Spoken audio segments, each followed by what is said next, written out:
So, hello everyone, wherever you may be at, in whatever time zone you're in. We're back again, and I gotta be honest, I am so much in pain, but you will not know how much pain I'm in because I am putting on that face, honey. Yes, and today is just one of those days. We all have it, but we're gonna make it through, we're gonna get it through, and we're gonna work it out. So, I am one of the co-hosts of Chit Chat Choose Show podcast. I'm Jade. And I'm the other co-host, Uno, for Chit Chat Chew Show. And so today, tonight, or this morning, what we're doing is I will be interviewing Uno.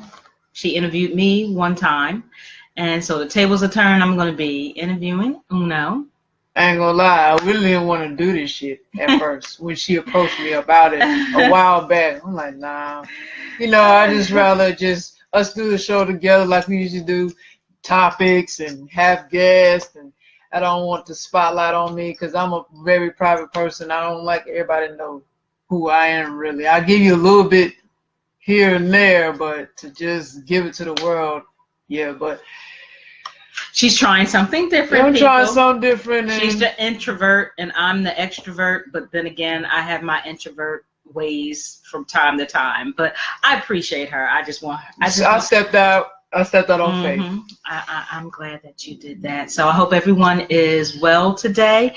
We apologize in advance for starting a little bit late, but hey, we both got jobs and we just had to make it do what it do. We're both tired, but we're going to pull through this thing. And so, again, for anyone that's just tuning in, we are the co-hosts of Chit Chat Choose Show podcast, Jade and Uno.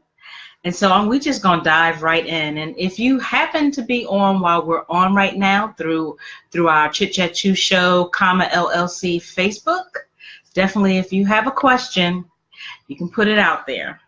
And if she wants you to know, she'll let you know. And if not, we're going to keep moving forward. Let me also say... Don't pressure me because right. I don't have to cuss you out. I have no problem doing it. Right. Let me also say, if this is a conversation or discussion that you're not open to, you don't want to hear it, just don't even come on. Or if you're on and it makes you feel uncomfortable, just exit out. No big deal. So we want to find out about what's going on in Uno's head. So tell us something, just a little, not too much, just a little personal about you that you would like the Facebook world to know. Something personal? Something about yourself. Yeah. Okay, so were you born in Atlanta? Yes, I was born in Atlanta, Georgia. Born and raised in Atlanta, Georgia. Before it came Atlanta Medical, it was Georgia Baptist. So I wasn't a Grady baby. Because from all the people that from Atlanta, everyone I pretty much encountered was born in Grady. Except me. Not to say there's no Atlanta people that wasn't born at Georgia Baptist. It's just Grady's one of those popular hospitals that a lot of people just went to. And that's an automatic hospital you went to for urgent care or babies to be born or what have you, because that was in the heart of the city. So, well, it is in the heart of the city, but yeah, so I was born at Georgia Baptist, aka Atlanta Medical. I have one sister and I have 3 brothers. I'm the middle child. I was raised in a Muslim household, so I have an Islamic background. I was raised that way all my life. When I was young, I didn't start talking until I was 3 years old. So yes, I was a mute child. I went through going to special education schools, so I went through cerebral palsy. I had an interesting experience there.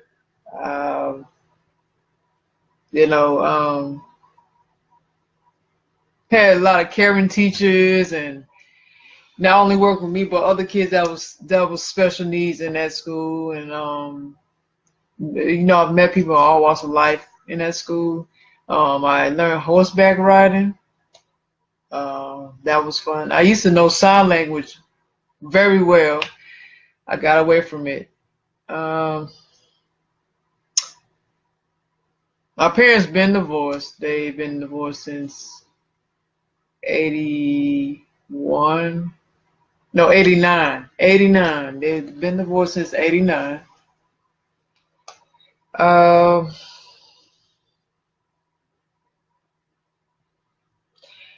My mental health started when I was younger. Started, I want to say it started like maybe around the time when I was me. And then going through a lot of stuff in my household too. It really added on to it. So first thing I had was ADHD. Then I had problems learning. So my attention span was short. So I went from that to, well, I dealt with ADHD from elementary to middle school, and then I got out of that. So, and like I said, me dealing with a lot of family issues in the household, it didn't register what was going on with me before I knew about my diagnosis. So, I mean, on top of trauma, on top of getting bullied, because, you know, me and my siblings, we, you know, like I said, I grew up in a Muslim household. So we dressed different than all the other kids. So we used to get teased. And, you know, I have a brother that's special needs. So he would get teased worse because he was special needs. And they not only would pick with him, but they'll physically pick with him. Then we always had to take up for him. And then in the midst of that, we get caught in that crossfire. We get teased too, or even when he's not around, even at school, because we dress different. I got teased. My sister got teased. So on top of that, and that continued on to high school. Yeah, high school. I dealt with that for the longest. Me and my siblings. And like I said, having trauma in my house, in the household, because me going through a lot. You know, my father. I don't talk about it much. You know, he was in and out. At times he wasn't a good father. Then there's certain times he made up for it, but for the most part, he wasn't a good father. But I don't hold that against him. You know, there's some things I don't forget. There's still things I'm hurt by. A mother, even certain things with her. So on top of all that, having trauma and not only physical abuse, but you know, I've been sexually abused. So that's what led me to find out at some point in my life when I got to adult age that I was diagnosed with bipolar disorder, schizoaffective disorder, and you know, had depression, things of that nature. So that's a little bit personal about me. As far as extended family, I don't really fuck with my extended family like that too much. Every once in a while, but all I know is my immediate family. And yeah, hope that was enough. Shit. No. I mean, you know, this is not scripted. Let me say that, even though we know so much about us, you know, each other, but this is not scripted. This is coming from the heart, because me knowing Uno for as long as I have, she is very private. And so anytime she takes, I'm private, but I'm sure I'm more open than she is. And I say that because having kids had led me to be more open and more vocal. But, you know, just know that when a person decides that they want to give you just a piece of themselves, respect that, because everybody's at different levels on how comfortable they are. So respect that. And I know that that's hard to do, because Uno has interviewed me as well, and I've been open about my mental health and how I've had mommy and daddy issues in the past, and just people who were close to me. And, you know, we you know, experienced similar things, trauma. And trauma doesn't always mean sexually. It's emotionally as well. Trauma has a lot of different characters to it. So just to know that she can even come out and even say this is, it can be tough, right? Because when you're a private person, you don't really want people to know what's going on with you. And I can just kind of speak, even know why you think the way you think, why you exactly have the thought process you have, and why you move the way you move, and why you dissociate from people. So I have a lot of reasons why I act the way I act. And you know, like I said, on top of family experience and trauma, also personal experience with people, that's what added on too. You know, so it's issue on top of issue. But I agree with everything you're saying. Yeah, it's hard to, especially if you're a private person, you don't really talk about your life much, or even what you're going through much. And so if someone do finally open up, yeah, you have to respect it. And listen. Learn to listen, people. Because sometimes, I'm just going to be honest, sometimes in our Black community, we have habits, and I'm not saying that other communities don't, but I'm going to just speak from the Black community, because that's where I'm at. The Black communities had tendencies of not listening, always opening your mouth when you should just shut up, and you should just listen. Sometimes a person just needs you to listen to them, and they could, you know, after they get out or vent what they need, they can feel better just by you shutting up and listening. You don't always have to have an answer for something. And maybe your answer may be the wrong and might be right, might be wrong. But just listen first. Sometimes at times people don't be wanting to hear no answers. Right. They just want you to listen. Exactly. Give them a listening ear, hear them out, let them vent, let them get whatever they need to get out.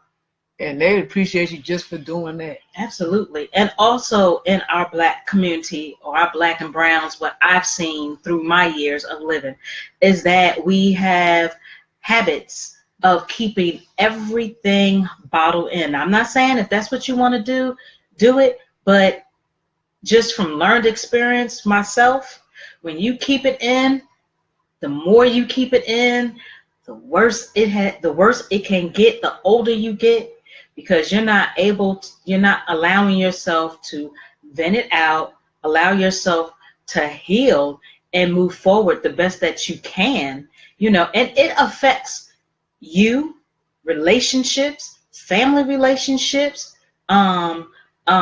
work relationships, just everyday relationships with people. I mean, it can affect you in so many ways. You know, sometimes it can cause self-harm, suicidal thoughts, excessive drinking, drugs, multiple sexual encounters, gambling, spending. I mean, it just goes, the list goes on and on. And I would like to speak on addictions, because yeah, I think my way of dealing with you know, of dealing with it at the time, dealing with, you know, not just my emotions, but just what I'm going through internally, was sex. Like, that was my addiction. That was my release. That was my quick fix, was sex. Like, I, you know, gotta have this girl, that girl, this girl, that girl, to ease whatever pain it was, or get whatever pleasure I want out of it. I mean, dealing with my family experience, and just even my own personal experience, dealing with just not just people, but specifically women. Like I had a different thinking with them, so it was all about myself. I didn't think about their feelings. I felt like whatever I thought in my head, that's what I wanted to be. You know, like certain things I did that certain people would think is wrong or disrespectful, or damn, she just actually did that. How dare she do that? Like I would do what people be thinking that they want to do with females, but that's not always the answer. No matter what addiction is, I don't care if it's gambling, drugs, alcohol, doing destructive things is not always the answer, because you making the situation worse than it already is, and then you got other you adding issues on top of other. Well, you adding problems on top of other problems, so it creates a monster that that you should be careful of, because it does catch up with you, and you might not be able to get out of it. So it's best to check yourself. I mean, I had to check myself. True. I just think I needed that. I mean, I realized after everything done happened, me dealing with my problems and my karma, I realized that I need healing. I just need more care, more attention, a person that can understand, like, and be able to, well, be with a person that can help me grow and change myself too. I mean, of course, it starts with you, because before I met Jade, I was already working on myself. But to know that you have someone in your corner, you have a foundation.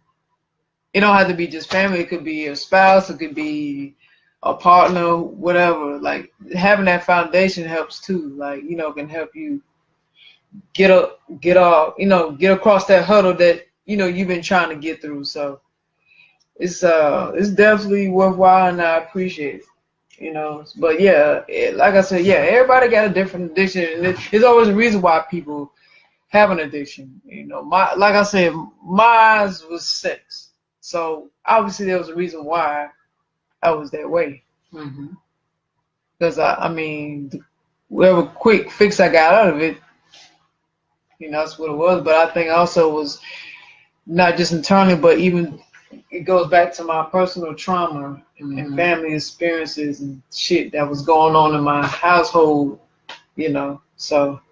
And I think when we're honest and authentic with ourselves, that's where the journey begins, because again, everybody operates different. And there's people that say, oh, I'm good, I've healed. And if you have, I mean, more power to you. But then there's a lot of us that it can take a lifetime sometimes to heal, because it's easier said than done to be like, oh, well, forgive that person who did whatever to you.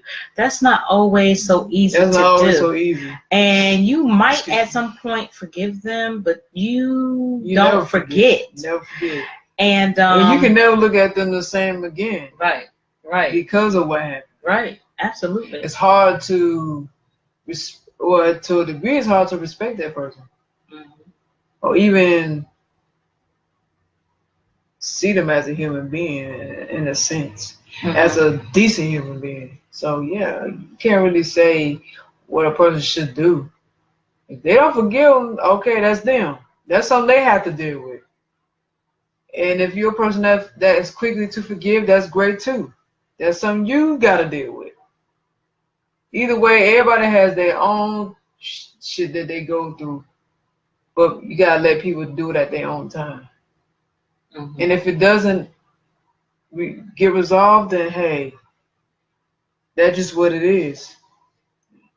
Some things is out of your control. All thing you can do is move on in life and learn from your mistakes. That's part of life, learning from your mistakes. That's pretty much what it all boils down to. And how can you better yourself?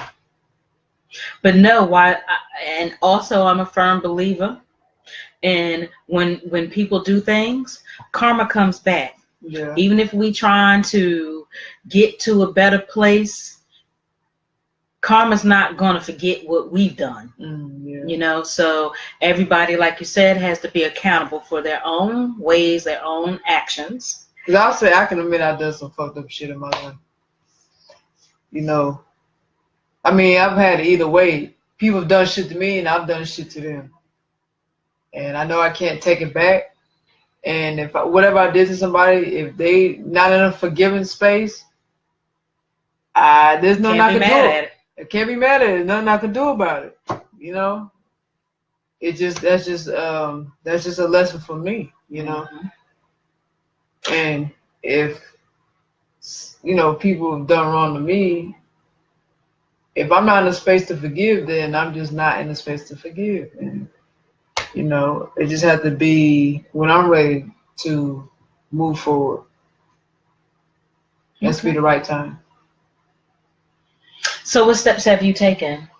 Or what steps are you taking? As far as like the healing process. Healing. Well, the first process is this. Doing this interview and you speaking to me and I'm speaking to you and laying some things on the table and sharing my life and my journey with you. That's the first step to healing for me. I don't know, everybody goes about their healing process different. Now I do go to group. I do go to anger management group. Although I haven't gone for a minute because I got this job and it takes a lot of my time, so I don't go as much as I was going. But when I was going, in the midst of when I was going, when I had more time, I took away some valuable things from the group each time I went. So knowing how to control my emotions, control how I handle a situation, know how to be more effective with people, even my mate, thinking things through, talking about what I'm going through and just sharing it with other people because other people are going through similar things, and I think that's awesome,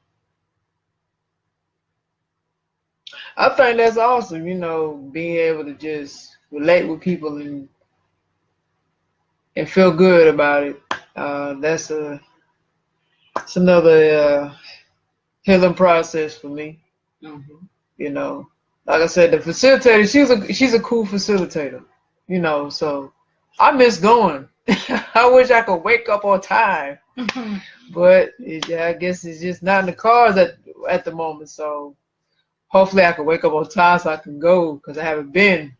So yeah. So like I said, my healing process is doing this show, Facebook Live, go to anger management, getting all the tools and advice, not just from the facilitator, from people who give me some pointers on how to approach things in life too, and with people in situations. Another healing process is because for the ones who do know, okay, the people who do know, they know me for the music, okay? I do audio and do music, so that's definitely an outlet for me as far as healing. That is my healing. If I'm writing, like I haven't been on the music like I used to. Like I said, I took a break from it. I wanted to step back. I wasn't inspired no more. I wanted to focus on other avenues, and if God willing, if it's time for me to redirect back to my passion, so it will be. It will happen. But so yeah, with the music, that was my outlet. That was my emotional outlet. So rather it's writing, producing, engineering, anything to keep me creatively flowing, all the juices flowing, then I was good. That was my high. Mm-hmm. So those are a few ways of me going through my healing process. Okay. Those are the steps I took. Okay. So as you had spoke before, you know, just growing up, you know, being brought up in a Islam faith, and then on top of that, you know, people looked at y'all differently, as you know, people just in general could just be so damn cruel, you know, because if it's not what they feel in their head, the typical or the normal, and I'm not knocking Christianity, but it always seems that it comes back to circle with some, because not all Christians act like that. Yeah, yeah. But for those that to whom it may apply, that's what it. You know, it's just a shame when you're different, you know, and on top of that, you know, being diagnosed as a special need, you know, people, even if it was back then, it's just a different year. But that mentality for a lot of people is still there, you know, because even being Buddhist with a twist, I'm spiritual. People look at me and, do you believe in the Lord Jesus Christ? Well, no, I don't anymore. But I'm not knocking anyone who does, because my awakening is my awakening, as Uno's awakening is hers. And so if you don't like it, that's okay, but stay in your lane and stop trying to get over in our lane. And also just being labeled, like, you know, me and Uno have talked about, we share a lot of similar life styles. And then I was sheltered too. That's another thing. I was sheltered as a child with my siblings. We were sheltered. Mm-hmm. So, and then my household was strict too. So as I you know, got into adulthood, you know, I'm catching up with a lot of things too.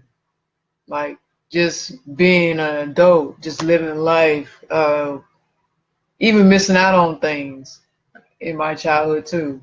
Childhood to teenage age and then into adulthood. It's just so many things, and I have anger issues too. I deal with a lot of anger. I'm aggressive. That's majorly because of my trauma and with people, because you're just sick of people. I'm just sick of people, but it's like, but yeah, you know, with me being aggressive and angry, I can't allow people to take advantage of me or have control of the situation. That's how my mind is set up. So I'm at you, and I'm gonna get my satisfaction out of it. And if I'm angry, I'm gonna react how I want to react, because when I'm triggered, I feel like, for me, in my mind, that's the best way to deal with it. In my mind, I'm not saying it right. I can't keep stuff bottling because that eats me up.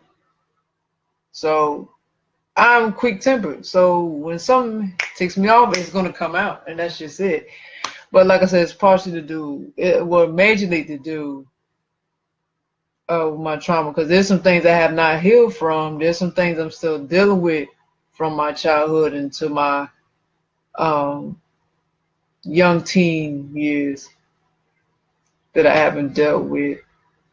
And there's things that there's some feelings I still have towards my father and my mother, you know.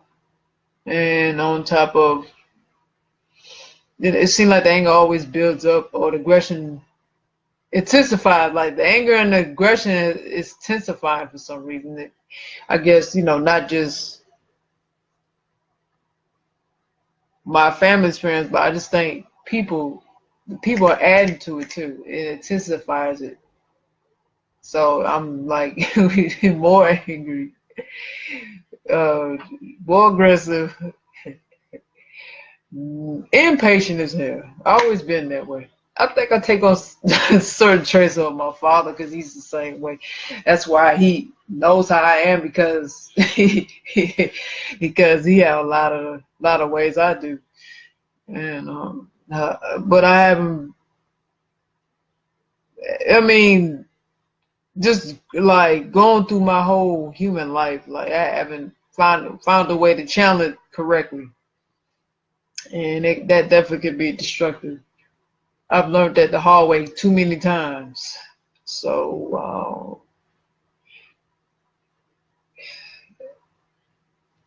I'm glad I met you because you know that's one of the best things that's happened to me because now I'm learning to use more of my common sense and think rational and not always having to go ignorant, be ignorant about situations or go ignorant on situations. I mean, besides my family, that's a given. I know they got me through stuff because a lot of times I don't think, I just react. But you definitely play a part in my growth, and you know, outside people, certain people are influences on my growth too. Like I said, my facilitators one. So yeah, but that's where my anger comes from, man. And then it's like when I don't know, it's one of them burning sensations that I can't control. I'm like I'm like a Incredible Hulk or something like. It's just like and I explode. I'm not, you know, I'm not a slow temper person at all. But that's where my anger comes from. Different things it comes from. Okay. So I knew majority of this, but I like for you guys. I'm just really glad to know this. And no, seriously, because you know when I do hear you talk, I know we like to hear each other talk. So I really enjoy hearing you talk when it becomes, you know, a little personal, because that is something that you don't do outside of immediate family and myself. So I'm really glad that you took the time to really just kind of come out here for a little bit and share a little bit about yourself and who you are and things like that, and you know, like where you're going with that. So for most of you call her Uno. Okay. Don't call me Una though. So please do not call me that. My family only calls me that. And me. And my lady, of course. So Una. Yes, ma'am. Where does that come from? That actually comes from it's Spanish. My mother named me Una. Well, it's a deeper story actually. There's it was a lady. She was a great friend of the family. She was just like family, really. She actually had the same name. Her name was Sister Una. They called her Sister Una. She is from the islands. She was in the Nation of Islam. She was an elder in the Nation of Islam. She was close to Elijah Muhammad, and she knew a lot of brothers in the nation. And she knew my father, and of course, knew my mother. She, you know, my parents, you know, they were all tight, you know, like when Sister Una went through her stuff, from what my mama told me and my dad, you know, she went through her stuff and they took her in and held her down and until she passed away. But before she passed away, she said to my mama, I'm paraphrasing because my mama knows exactly where she said it because she was there, of course, but paraphrasing that,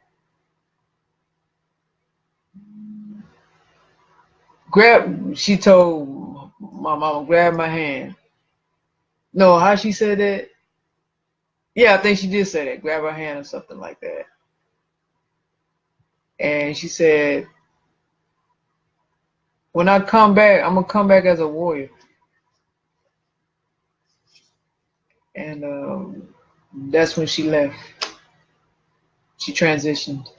She transferred all. I know it sounds crazy to people, but She took her whole being, her soul being, her energy, and transferred it into my mother. This is when she was pregnant with, was it, I think it was me at the time. Yeah, it was me. She was pregnant with me at the time. And so yeah, she touched her stomach, she touched her hand, and then soul transference, and then she just left the earth. But I never knew her because I wasn't born at that time, and she passed away, after I was born. But my older brother was familiar with her because he was the oldest and he was a kid then. He was young then. Joshua, I think he was born too. I think he probably was around when she was around, but I'm sure he don't remember. He was way too young. Yeah, so she was from the islands. She wore, she wore the garb, and she was a humble lady.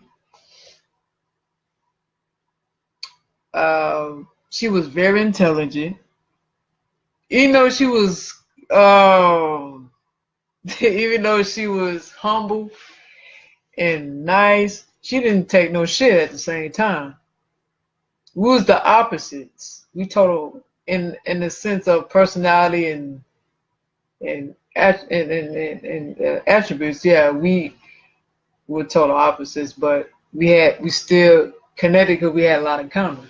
We wear the same size shoe. We like the same colors. We actually look alike. That's how I'm gonna look when I get older. I'm probably gonna be a lot calmer when I get to that age. I probably won't be angry at that point no more. So I'm sure she went through a lot of stuff in her life to get to that point, to be very humble and have a really calm demeanor. And she was intelligent. I'm the same way. She inspired a lot of people too, from what my mother told me. I tend to have those attributes too. I've noticed. But people do it on the slick though. And there's some people that have told me that I inspire them. What else could I tell you about Sister Una that I know? Yeah, that's all I know. I've seen pictures of her. So yeah, that's where I get a lot of my features and attributes and ways from. So it's real interesting because I got a chance. It's interesting. It is. And she's seen a picture. I've seen a picture of Sister Una, and yes, yes, that is Una was her all over again. But she said she's gonna come back. So she's back. She's back through Uno, and it's just that I just took more on the male energy. The male energy. You know what I'm saying? This might sound crazy to some people. What the fuck? I mean, whatever. It happens. But that's what it is. I mean, it is what it is. If I showed y'all a picture, I'd be like, damn, she really do look like. Yeah.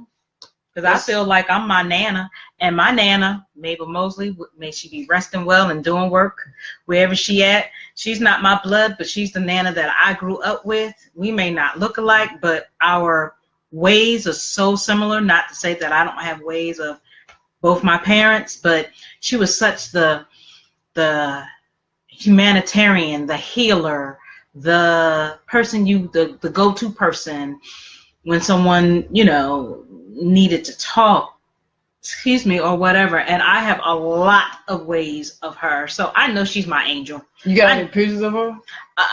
When I go visit my mom Wednesday, fly up to see my mom, I'm gonna see if my mom has at least one picture of her, and if she does, I'm gonna take it. Yeah, I would like to see. I want to take because I want to keep those valuable pictures. But yeah, she was a sweetheart.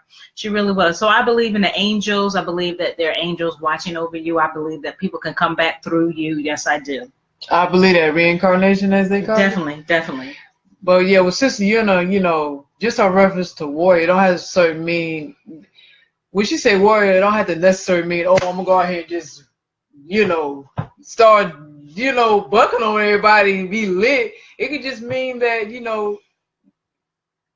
it's meaning to warrior. I mean, you can have that strong fighting spirit. You know what I'm saying? So I think that's what she meant when she said warrior. To answer your question, Angela Cummings, that's what she meant. So yes, I am a warrior. That's what it is. So I want to thank Angela Cummings for coming on. Thank you, Angela, for coming on. And voicing your opinion. Thank you, Belvy Tut, for joining. Appreciate and you. Hey Bree, hey Bree, she like your necklace. Thank you, because the unks girl. All that protection and power she has on her neck and ears. And having the ancestors with me, because baby, let me tell you, it's been a trying day. It's just been a trying year. But nevertheless, I'm gonna keep myself prayed up. You got to.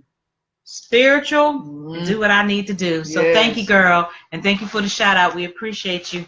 Warm hugs, loves, and kisses. To answer your question, still working on that anger. Yes, I'm still working on that anger.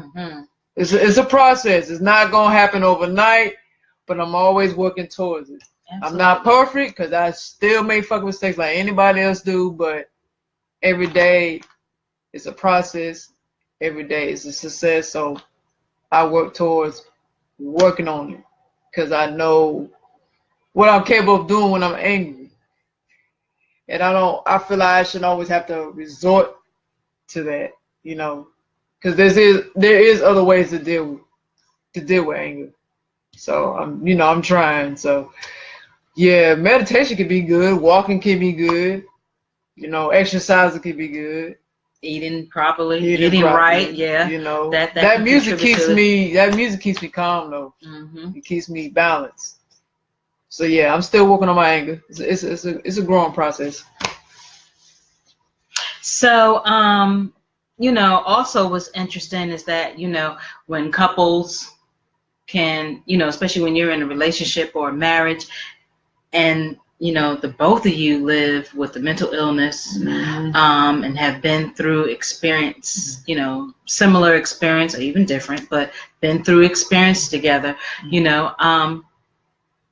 that can become a challenge sometimes. It has its good and it has its bad, as in anything, whether you're diagnosed or not. Yeah, and it's just nice to know that, we both can be genuine with each other. And we can relate to each other. And we can relate. There's no judgment, no judgment between, both of us, because I've seen a side of Uno and she's seen a side of me, and it's just nice that we can agree to disagree, but at the end of the day, there's love between us, and we come to a balance. You understand what I'm saying? Yeah. And so I also, I respect that too, because being in past relationships, for those that I've known that had a diagnosis, and those that just been totally in denial, like, again, with living with a mental illness or having some type of physical and or physical disability, mental disability, it can be hard for people, because people sometimes they see the good, but when you go through something, they just kind of they're not riding for it. They don't want to deal with all that. They don't want to deal with it. They just want to deal with what's good, what is good going on for the now. But when you can be by that person, when that person is flat on their ass, when they down, I mean flat land on when they their going ass, through it, when they going through something, when they're in the dark space. Dark space. I mean, pitch people black. are not, and a lot of people are not strong enough to deal with that. They only want to deal with the good that goes on in a relationship. That's not a authentic, true relationship. If you just want to go through that part of it. Because if it's a relationship, if you love that person, you're supposed to be able to tolerate and put up with everything that happens in a relationship with that person. They're going to have their good and their bad. That comes with the territory. So that means you don't need to be in no damn relationship then.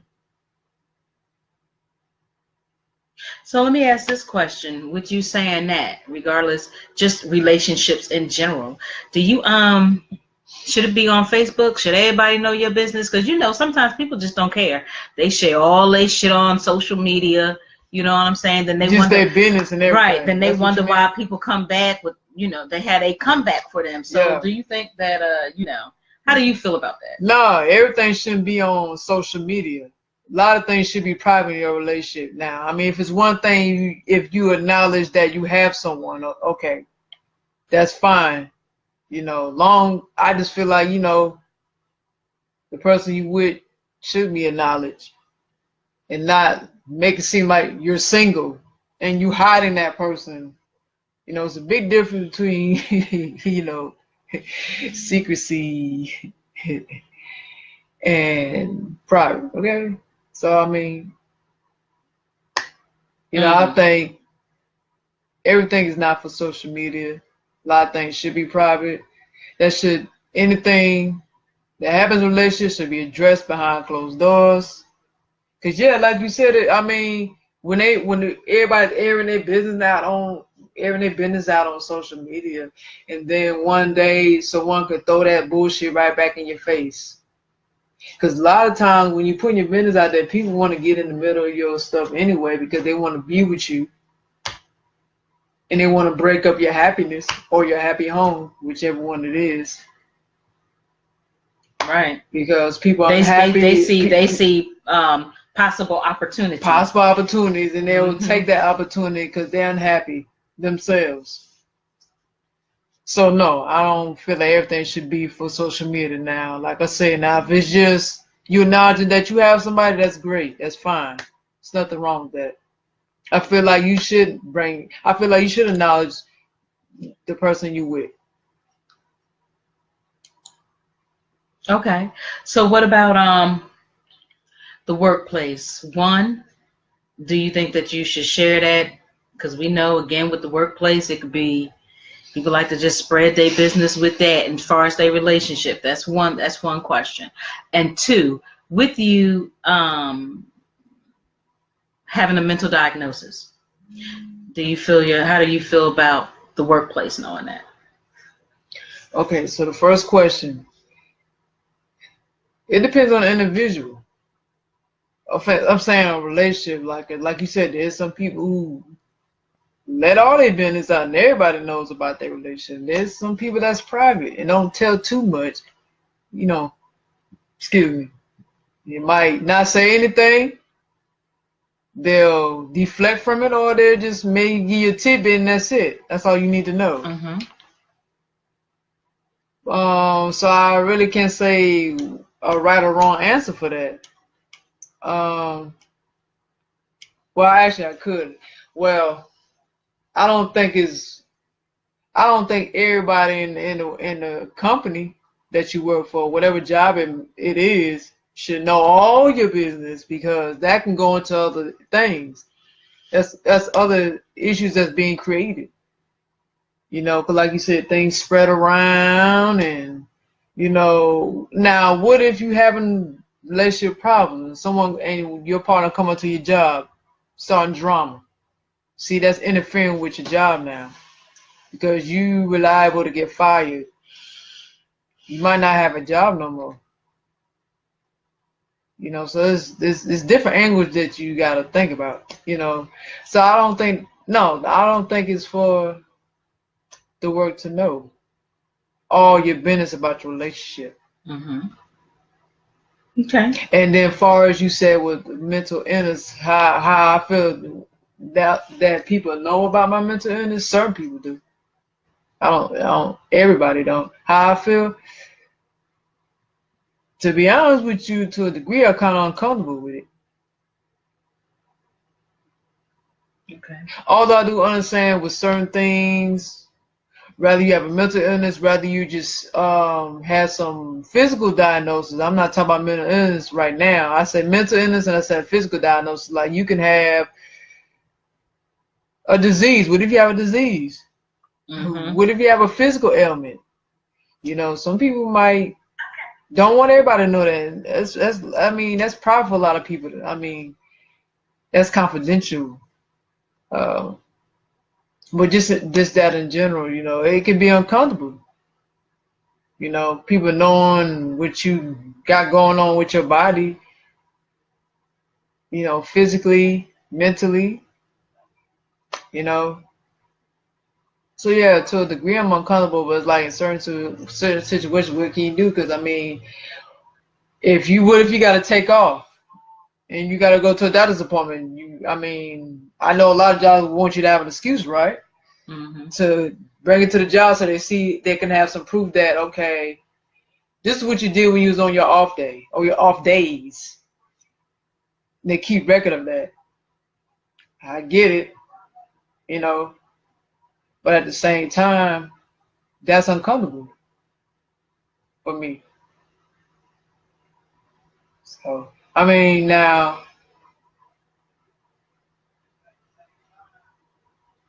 if it's a situation where that I'm open to talk about it, then so be it. But that's not too much at all. You know, not to say I never done it. Mm-hmm. It's just that I'd rather not talk about it too much. That's not everybody's fucking business. True. You feel me? So that's my answer. Okay. Okay. That's a good one. Yeah, I don't think everybody should know. I mean, it's just left up to the person and just how comfortable they are. And if you're not comfortable enough, that doesn't mean that you're less than. Just means that's where your headspace is. You understand what I'm saying? Because there again, you have people who live with different diseases, and they may not, they may not want that to be going around the workplace because we know how cruel people can be. And they're shiesty. They can be real shiesty and grimy. Right. So I definitely can't trust everybody. Definitely can understand that. And they always lie. I'm sorry. Yeah. They always lie. No, that confidentiality, that's about a bunch of bull. Because where I work at, we have something called EAP, that's Employment Assistant Program, where your employees can go if you need to share and all that. Let me tell you, just from personal feedback, people that have went, by the time they leave, before they get back into the building or back wherever they need to be, those psychologists and other doctors and staff have talked about these people's business so bad, it's crazy. And they talk about HIPAA laws. Some of the stuff is not even effective. Like it doesn't even work. Right. Because that could be a conflict of interest. It spills over, because people do real shiesty stuff, man. I mean, you can have something that's confidential, and then someone can expose it out of spite, or they're just ignorant, So it's not guaranteed safe because you have a union or the HIP law. The HIPAA law don't necessarily mean you're protected. Right. Sadly, you're right. You're right. You're so right. So I was going to speak on trust because you brought up trust. Yes, trust. Ooh, big topic of mine. I have trust issues. I can admit that. I'm keeping it real. I don't trust a lot of people at all. Do I give a fuck? No. I don't have no shame in it either. But it has a lot to do. Well, like I said, it started from my childhood. What made it worse was people. People made it worse. So at this point in my life, I don't let people get close.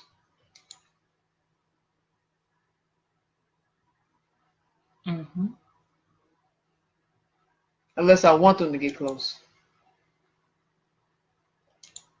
Because, when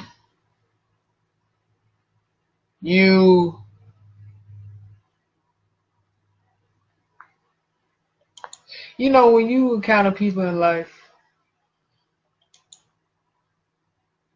you think, the person that you love or close to or care for, will have your back or be there for you, or someone you can confide in, then they break that trust.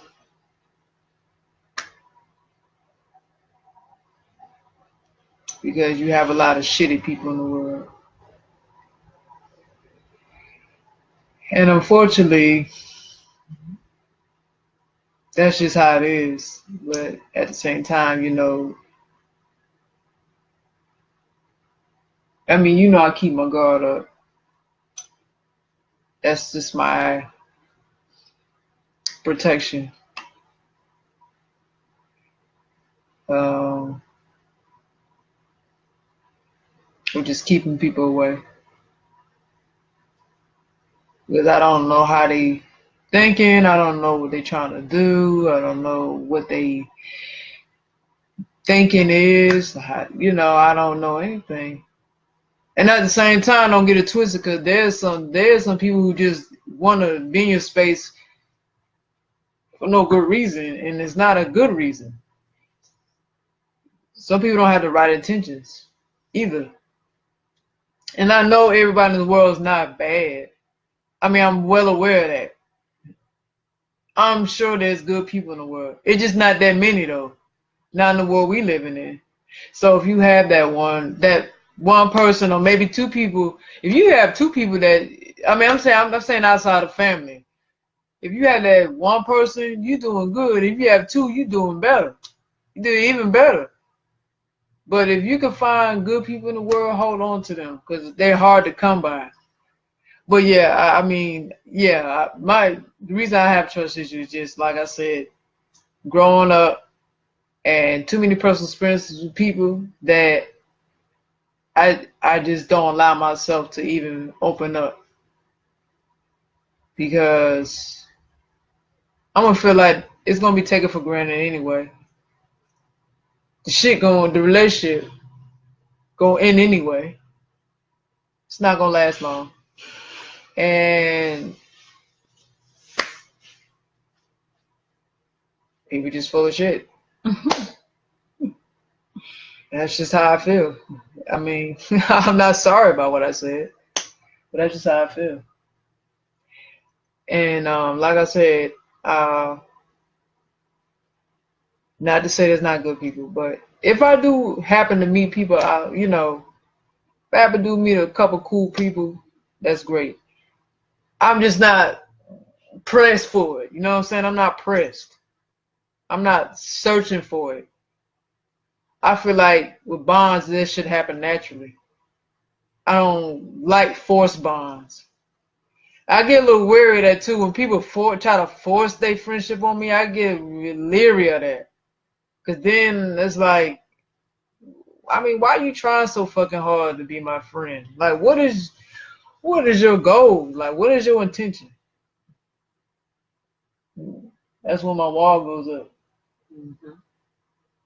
You know, I mean, I can be a nice person. Yes, you can. I'm a nice to a degree. I'm cool people when I want to be. And then there's times I'm not. Oh, you're right. I mean, and can't do nothing but respect your thoughts on it, because that's your thoughts, that's your experience. Because I got hurt too many times. I've been used too many times. I've been through too much shit with people too many times.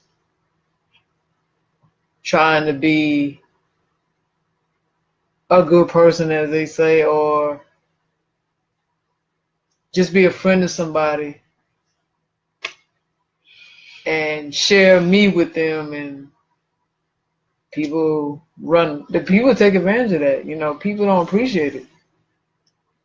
It's a cold world, y'all. It's a cold world, so you better get cold with it, because that's how I feel. I'm cold with it. I mean, that niceness ain't gonna get you too far. I feel like you should use it when needed, but don't. In this world, you can't be too nice. You gotta be a little. Yeah, you gotta be tough. But this the thing though. When you alone in the world, I always been a loner. That's another thing. Me growing up, I always been a loner anyway. So me growing up and going into my adulthood, I mean, I've had people come in my life and they gone. But it's like, okay, I hurt for that while and I move on. But I'm used to being alone. So If people leave, it's all good. I'm gonna be alone anyway. Came in this world alone, I'm gonna die alone. I just see shit for what it is. I don't even get upset over it. I don't really take it that personal like that. It's like, all right, it's whatever, man. Life goes on. I just have a nonchalant attitude about a lot of shit. Because I'm just numb. I think that's an appropriate word. I'm just numb. So yeah, I mean, like I said, I mean,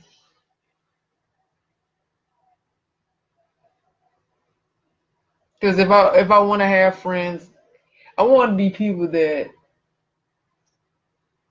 because best believe I'm going to give my all to you as a friend. If I start to build a bond with somebody, you know, we got to build that trust. Because let's be real, in the beginning, I don't trust you, you don't trust me. And that's cool. That's how it should be in the beginning. But building up, like, you know, we got to prove ourselves to each other. You know, that's where the real connection comes in at. But, you know, when you're a person that don't bother with a lot of people, you'll find your tribe. You'll find your tribe. Because everybody's not your tribe. And that's how I'm looking at it.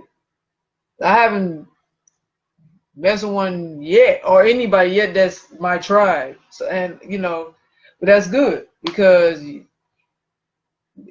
if you know, subconsciously, not aware that Creator is actually protecting you from a lot of things too.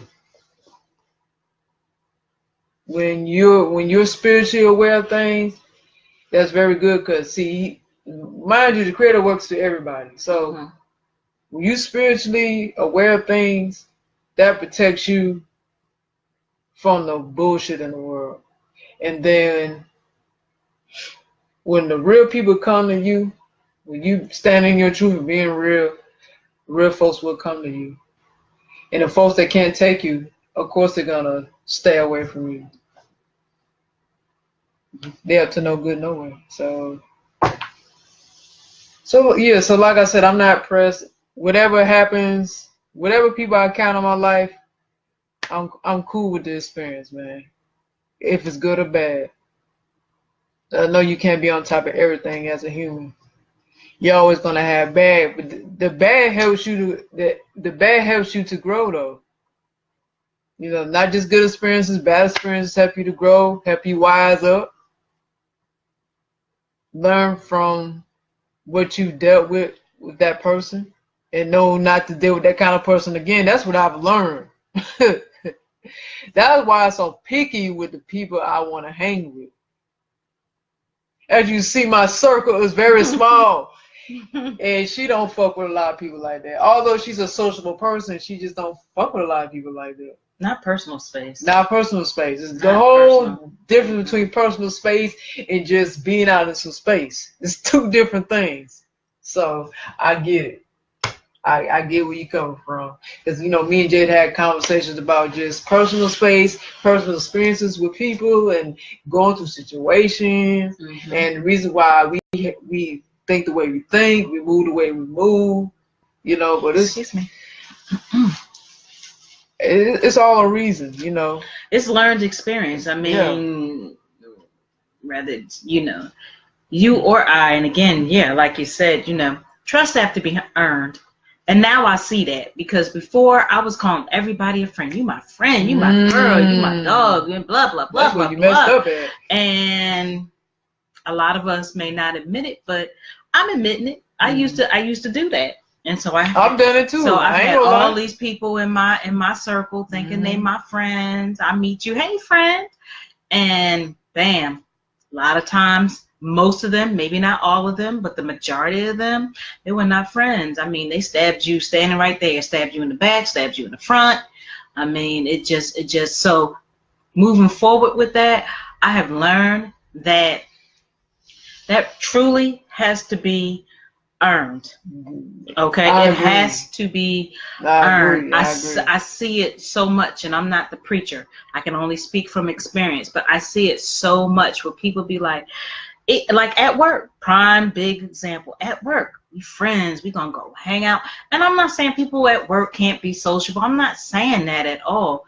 But yeah, do what you want to do. Do what you want to do. Grown. I mean, I've been there. I've been there, done that. And with this particular job company that I work for, I'm sorry. I'm not sorry. I just work is work for me, because I've been there once again. I've even been in a relationship with working with someone, and that did no justice. That just totally messed the whole thing up, where I wound up, I had to leave because that was just too much. So yes, I feel where you're coming from. Like being, learning a person, especially becoming friends or best friends. I mean, I feel like that really has to be earned. And no, everybody's not alike. You have good people, you have bad people. And yes, you're not going to catch everyone, because we're human beings. People slip through, they put on a face or a facade, make you think it's one thing. Then it's something else later down the line. Later down the road, it could be 2, 5, 7 years, and you finally see it. Yeah. Been there with that one a few times. And so, yeah. You know, now with business, I'm not gonna lie either, with us being solo, when I was doing in a previous business relationship, you know, I am a sociable person, even when I don't want to.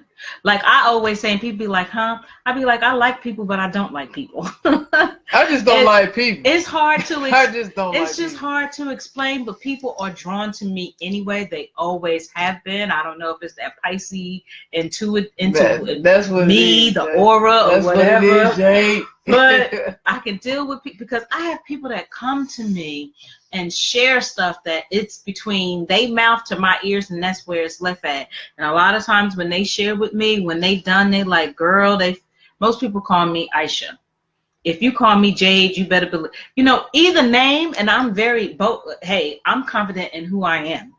So if I tell you to call me Aisha, you better just call me Aisha and respect that. If I tell you to call me Jade, you better call me Jade and respect that, because it's all about respect. And we're big on respect and big on trust. And trust me, when we first met, she was like, you know, you're a little cute. You cute, but you're too old. Right? I was straight over at the time. And I appreciate that, even though at that time my little feelings was hurt. And I was like to her, well, you know what? You cute too, but you just mean as fuck. Right? But had to be honest. However, we both was going through some past things, and that's my thing that we always talk about. You know, if you're getting to want to know someone or whatever. I'm laughing because what you said. If you want to get to know, so shut up. I'm still mean. I just say what's on my mind. And she still is the way that she is. But listen, I see her from both points, because I know. I'm not going to sugarcoat for your ass. She don't sugarcoat. But I also know that she has that other side. That side that only if you was in a relationship with her, you're going to see. A lot of people don't know that side. So you're not going to see that side. But also, she does in general has a nice, and I'm not just saying this just cause, she does have a nice, she's funny as hell. She's very intelligent. She's a good listener. And she really honestly, through all the shit, past or present, that she's dealing with, she is a good, down-to-earth person. But but seriously, word is bond. Like, that has to be earned, son. Like, that has to be earned. We had to earn that. Please believe that I don't care. She didn't trust me off the bat, which I totally get that. Right. That's so cool. I had a lot of with my feminine prissy ass, as I've been told. Right. I had a lot of in me, because I had not let go of the past, as well as she did. So we had to detox that. Okay, get us together individually, and then come to each other, right? Yeah. And then we naturally came to each other. Naturally, it was not forced. No. We naturally had to come to each other. We actually broke away, not like, because we wasn't in a relationship at the time. We wasn't in a relationship at the time. And I wound up getting into something and had no idea what the hell I was getting into. And then she still was messing with an ex just cause. right? And we're both pissed off at each other because we straight up liked each other, but we was being difficult with each other, right? Trying to act like we really wasn't, trying to be hard. But eventually it came out, right? Shut up, right? We being honest, right? This is probably the most you will ever hear about us on some real shit, son. Real shit, right? So, real shit. I'm like, this John look, you know what I'm saying? That Philly come out on y'all. So, with that just being said, once we came to each other and was like, trust had to be there, trust had to be built, respect had to be built. This is why, though we do go through shit, but you'll never know it because we're not putting it out there like this. We don't put our business on social media for y'all asses to know. So y'all be wanting to know. I know y'all do. And slick under be liking, and oh my God, I'm in love with you, and I should have told you. Well, guess what, honey? You didn't. So, so anywho, keep your hands moving. Anywho, because I have no problem, honey. Believe me, I'm comfortable today. I'm comfortable with myself. Yeah. I have been. I'm comfortable, and I'm very grateful for knowing Uno as well, because I go through my moods. I ain't gonna lie. I had a lot of anger. I was holding on to someone that had let me go, emotionally, as far as that whole I love you thing. I was holding on more than they was holding on. And so I had to be tired of me, tired of being tired. I'm sure a lot of us experience tired of being tired, to finally be like, you know what? This is it. And then I had one of them crazy moments with someone I met because I was to the rescue Jade, and this chick played on me, faking her own death. Okay, calling me, acting like she was somebody else, and it really wasn't. Bless her heart. I hope she's I hope she's well wishes, honey, because I need my good karma. So well wishes. But anyway, what I'm saying is trust and respect is huge. And before you get ready to be like my friend, you better check yourself. Or my best friend. And check yourself. Is they your friend? And check that person. Really get to know them. Listen. Before you know? Go ahead. I'm sorry. Get it out. Go ahead. We was even there where we was like, okay, you gonna get tested, I'm gonna get tested. Yeah. That's how deep we went. Yeah. Cause we was like, nah, ain't nothing going down with nothing until I know your stat. We gonna know exactly. So that's that much trust. We had that much. I wasn't even tripping about it. Right. Out of respect. Out of respect. And I really liked her, so I wasn't gonna do her like that. You gotta know. I wanted her to know where I'm at. Whether it was a good result or bad result, to be honest with you.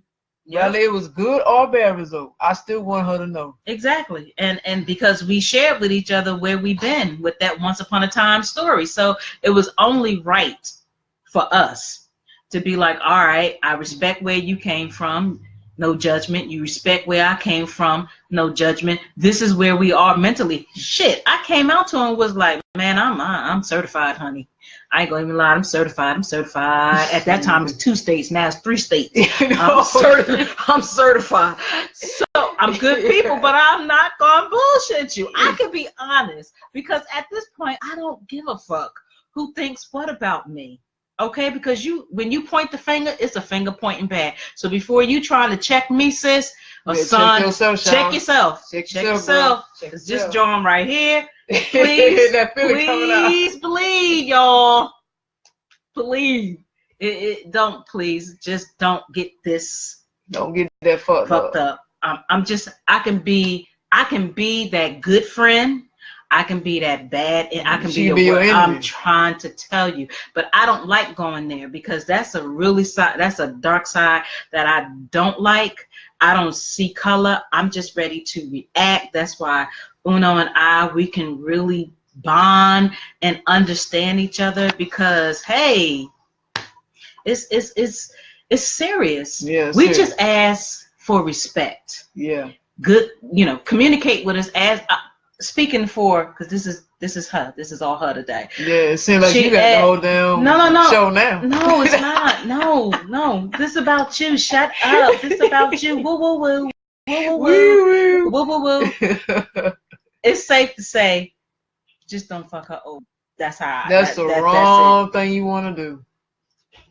I don't care if you reach out. Like I'm saying, after we, if I'm cool with you and we not cool no more, if you try to reach out to me, try to talk, if you try to call me, try to talk, text, try to talk, and all, follow me on social media, and if you see me in person trying to talk, I won't even acknowledge you. Like you don't exist to me. I don't fuck with you. Once I don't fuck with you, I just don't fuck with you. I'm not gonna fake it. I don't do the fake shit. Yeah. You can't just run with me and act like nothing happened. I ain't forget what you did. You think that's just all forgiven, right? Everything is gonna go. It's just gonna go back to normal, right? Peaches and cream, right? Nah, bro. It don't work like that. I move on. I don't know about you. I move on. It is what it is. Just know next time, don't fuck over people. That's your lesson. And be a better friend. I have to laugh. We're so much alike. Trust me, I'm not trying to take over anything. She likes to be funny. We're so much alike. But I'm being dead ass serious. I know you are. I know you are.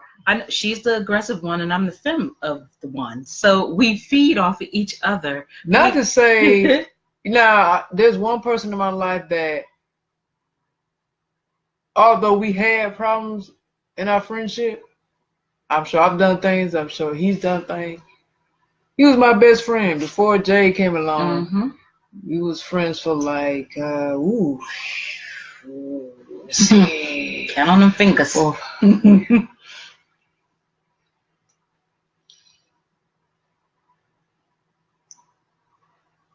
I had to say at least 10 years. Me and this guy was cool. We was best friends. We was cool for that long. But I honestly don't have no personal ill will towards him. That's the only person ever in my life that I didn't feel no way about like that. Although he's done shit to me, I'm sure I've done shit to him.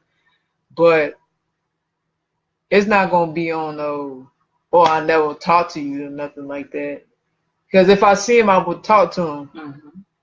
Although when I saw him last time, like last year, I just had to step away. I couldn't talk to him because we were just going in two different paths, and it just really no reason for.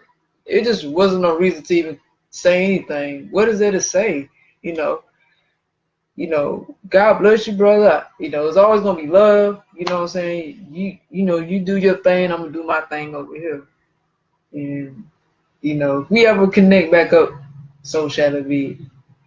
So, but that's the only person in my life I don't have no ill will towards. Nothing, or I feel no type of way. If I see him on the street, I'm gonna speak. And if he don't speak, that's fine. That's cool. I totally understand. So, other than that, anybody else, I don't fuck with you. Fuck you. So,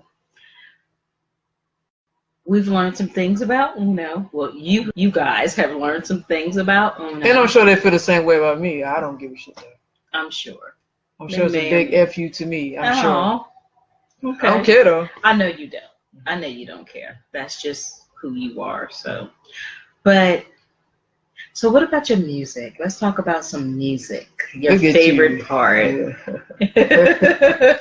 What you want to know? So, how I got started? How did you get started? Yes. I was being a booger and walking in my street and have my keeping up.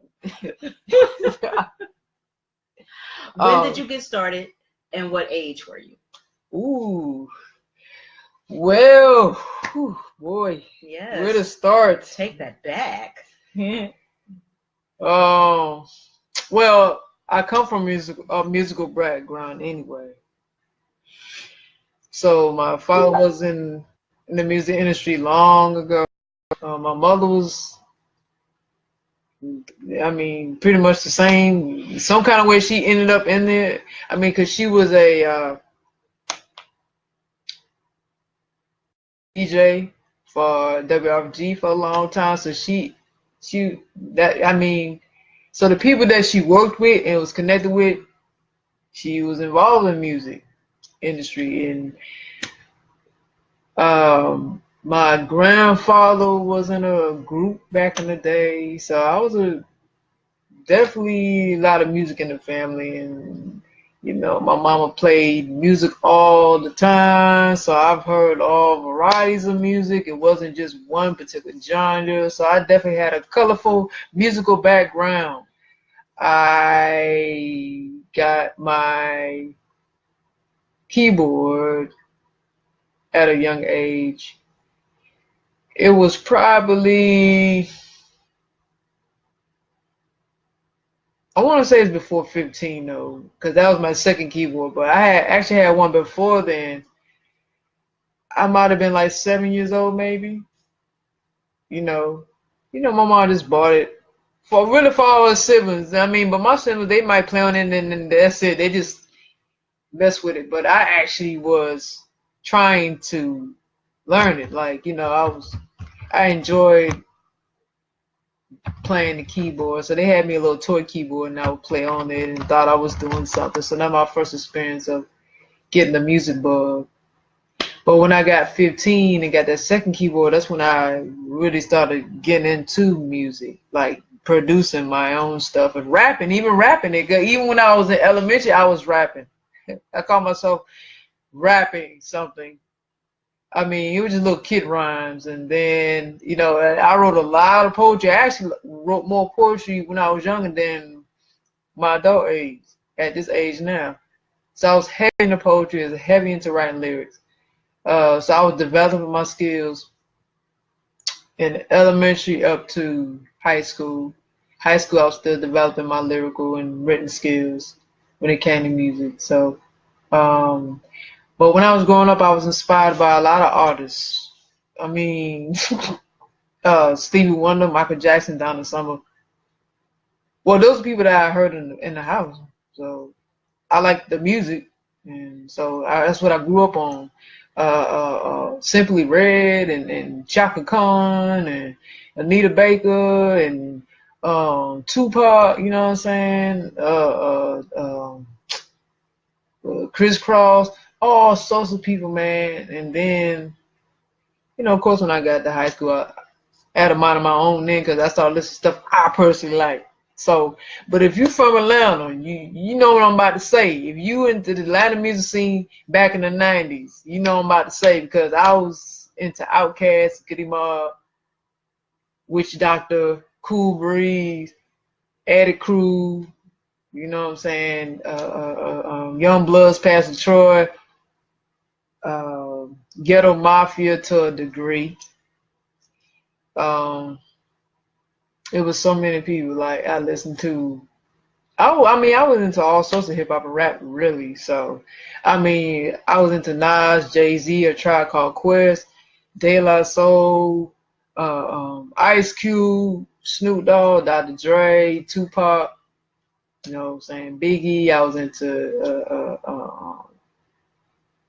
The Roots. Cause I used to watch this stuff when I was a kid. My mom had the cable and satellite and all that stuff, but it was cable first she had. I remember watching MTV when I was young.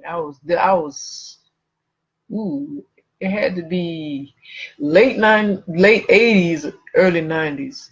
MTV's been around a long time, and I vividly remember MTV on the screen. So she had cable back then. My mom used to do it up with everything, but so yeah, so when they had BT, when BT was the shit. Watch videos all day long and hear music all day long. So them rappers, well, lyricists that I listened to them back in the day. Who else? I mean, Common, you know what I'm saying, and Twister and definitely down south, like I said, even if it's not Atlanta, like I was into Scarface. Yeah, Ghetto Boys, like I mean, I was into a lot of stuff. Like me and my siblings grew up on this kind of music. My older brother grew up on that music. I mean, he grew up more in the '80s hip hop. But so yeah, but at 15, that's when I started producing the rap series. It was rapping first. I started doing. I didn't really get into producing till later on, but rapping was the first love. well, musically, but artistically, I drew. I knew how to draw. So, I mean, sketching, sketch art, draw cartoons, all sorts of things. I was very talented in drawing. I did it in high school. So I used to love my art class. Boy, I used to look forward to going to my art class. And every time we had to do projects, they would judge it by how well you did your picture. So I would always either come in the first place or second place, because there was actually 2 or 3 people that were just as good as me or better. Mm-hmm. So, but yeah, I used to enjoy that class. That's the only class I enjoyed out of all the classes I had. All of them. And I used to sit for hours and draw. Not even at school, even at home, I just sit for hours and just draw stuff. And that was another outlet for me too when I was growing up. If a lot of trauma I went through, that was my outlet. Was drawing. I did a lot. That's all I did was draw. I used to love it. I used to draw for other people. I used to draw stuff on shirts, draw stuff on socks. Like, I was just really into it. So artistic, but musically, yeah. So I ain't my background, so 15, I started getting into it. Now when I got to after I graduated high school, what caught me with producing, the first person I heard was Timbaland. I mean, because I've heard a lot of beats. When you hear music, you hear beats, but this particular producers that just catch your ear because of the way they create the sound. Because what turned me on Timbaland was Missy Elliott. Because I was a big Missy Elliott fan. That's another thing. Because I love the female rappers too. I don't care if it was Queen Latifah, MC Light, Salt and Pepper. But Missy was my inspiration, influence, and then that's when I was introduced to Timbaland, and which made me started to get into producing. I had a little simple keyboard. It wasn't nothing major. I didn't have no audio equipment or none of that. I just had a keyboard and a microphone and a tape recorder. So that was my way of making beats. Timbaland was caught my ear, and then it was another cat was Jay Dilla. So I had quite a few people that drove me to producing. So it was Timbaland. The Neptunes. The Neptunes was a major one. Jay Dilla was a major one. Timbaland was a major one.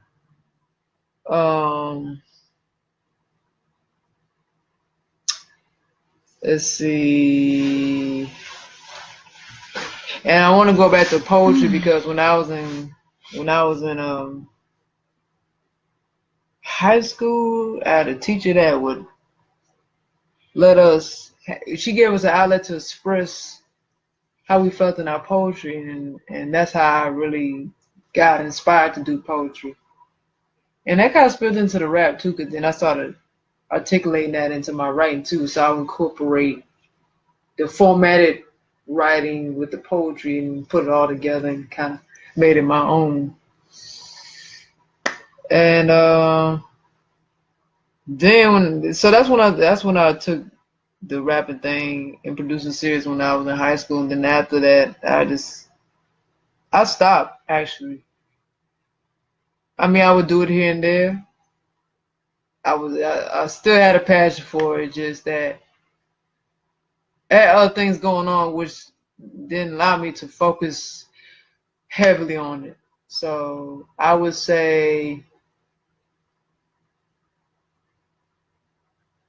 when I got to college, that's when I got a lot more serious and I was able to elevate my craft. That allowed me to elevate it. Because I already had the skills already. I just needed the tools to elevate what I already was talented in. So that's how I got into music. Okay. Yeah. So yeah, I went to, first school I went to was the Caltech. It's not called the Caltech no more, Georgia Piedmont, but it used to be called the Caltech. I didn't do music then. Actually, my father didn't want me to do music. He didn't want me to pursue music. I was actually doing what he wanted me to do. That's why I went to the Caltech. He didn't want me to do something that I love to do. So I just did something to please him. Which was? Going to Caltech and taking up computer graphics and design. Okay. You know, like most parents do, they want you to do stuff that they want you to do because they're looking at the financial part of it and what can benefit, I guess, for you, but mostly them. You know what I'm saying? Instead of letting you pursue something that dwells in your heart, something that you love and passionate about. So I didn't experience that till later on. That's when I was enrolled into AIU. I went for media production, but audio focused. So yeah, that's when I really got serious about my craft. So I was heavy into what I was doing. Like, no one knows this, but I'm gonna tell it. So when I got into AIU, when I knew I was in the door, first day of class, this before I had class, I did the paperwork. When I was doing the paperwork, I cried. I told her this story, but I cried. Dead ass, I cried because I was happy. It was tears of happiness, and I was able to do something that I love and passionate about. That's how passionate I was about that. Passionate about music. So when I finally got in the door, that was a wrap, man. I was focused. I was focused on my dream, and couldn't nothing stop me. And look where I am now. I graduated. And with a bachelor's degree. Okay. Yay. Now, yay for the steps. Now, bachelor's degree in media production, audio only. Although it was audio and video, but my focus was audio. But I know a little something about video. But like I said,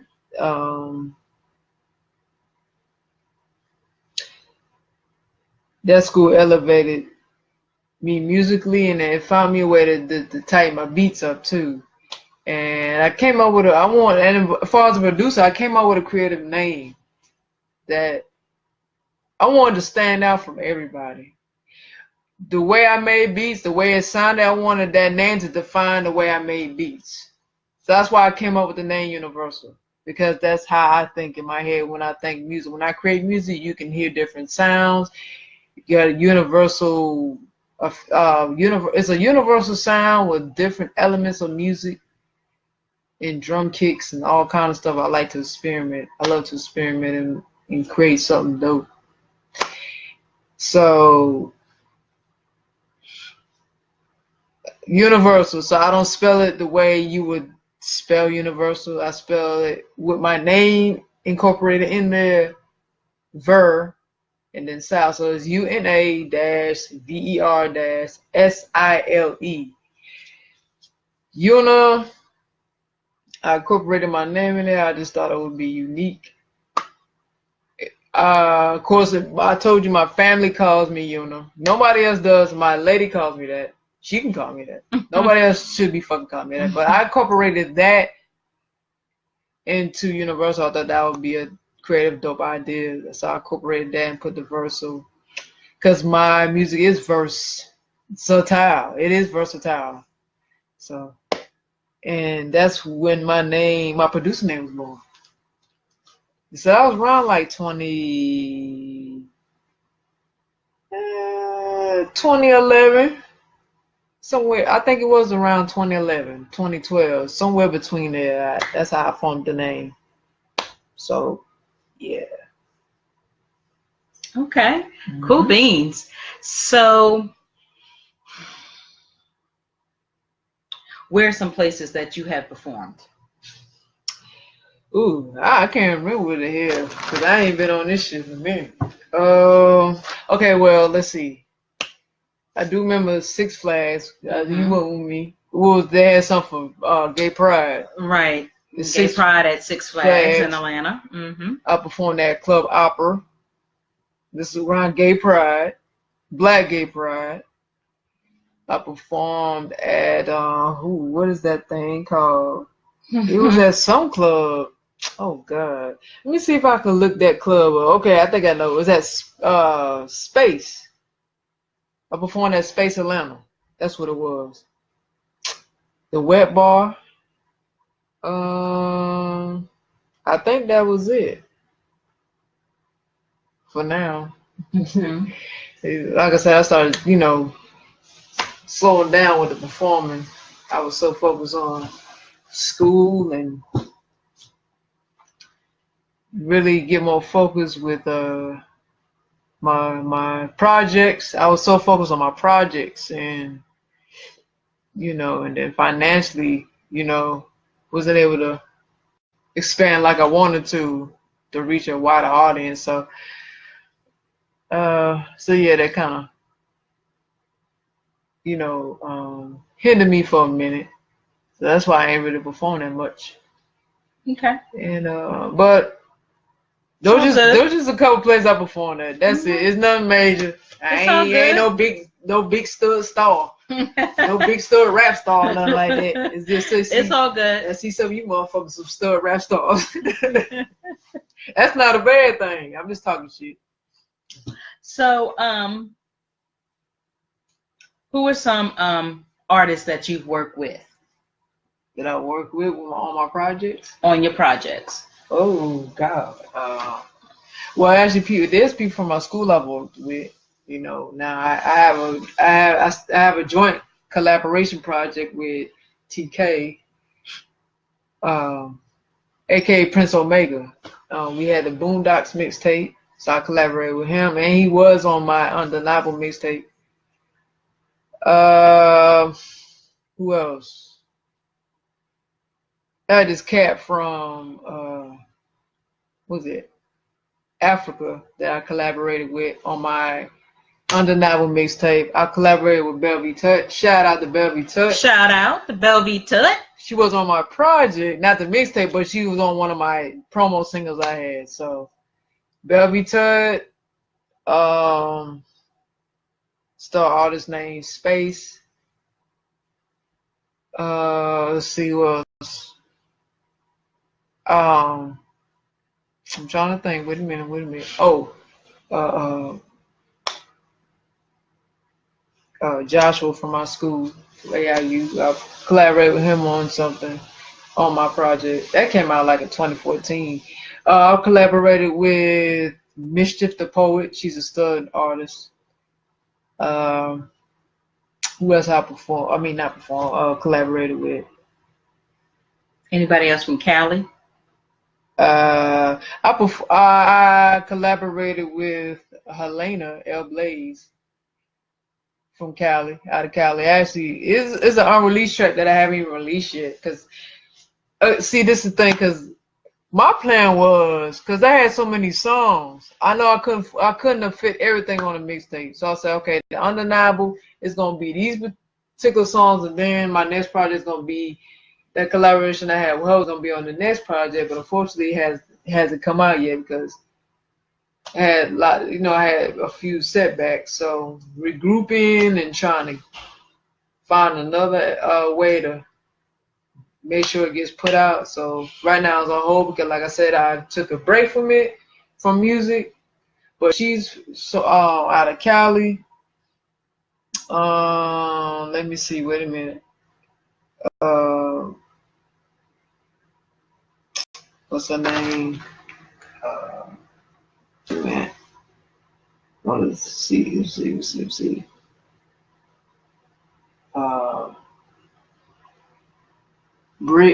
Brittany from my school. I collaborated on a song called Good Life. Who else? There's quite a few people. Another cat named Emerald Shada. It's not on this mixtape. It was supposed to be a mixtape out that I was gonna release, but did, which I will. I just haven't completed this mixtape yet. It's on the numero uno mixtape. So I collaborate with him. Let's see. At the time when it was called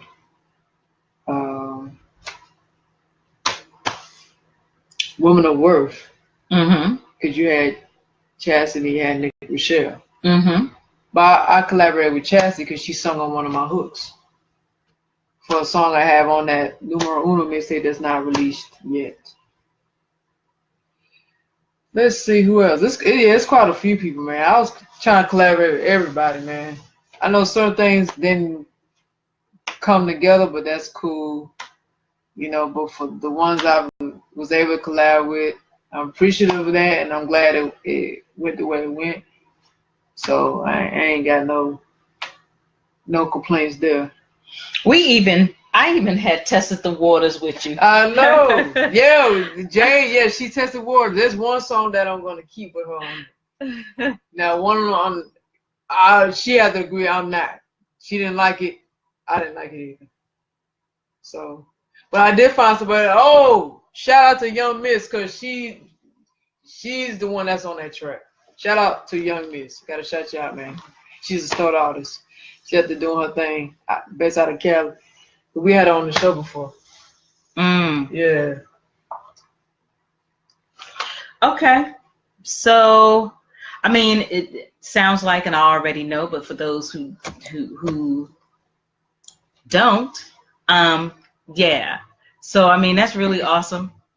That you've had. If I forget any names, y'all, because I mean, like I said, I've been away from this music for a while. If I was really on it, I would know. I would name everybody, but my mind is fried right now. I can't remember everybody. But if I forgot your name, please don't kill me. But shout out to you.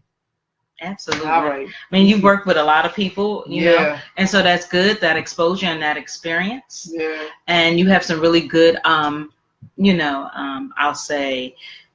say mentor, because that's the only thing I can think of, but people that you really enjoyed, these mainstream artists out here as well. Mainstream or independent. Yeah. Right?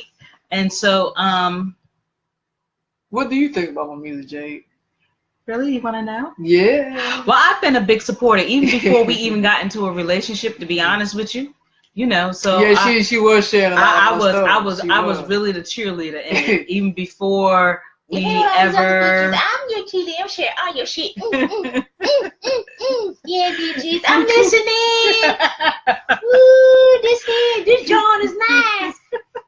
I like these. You probably was doing that shit.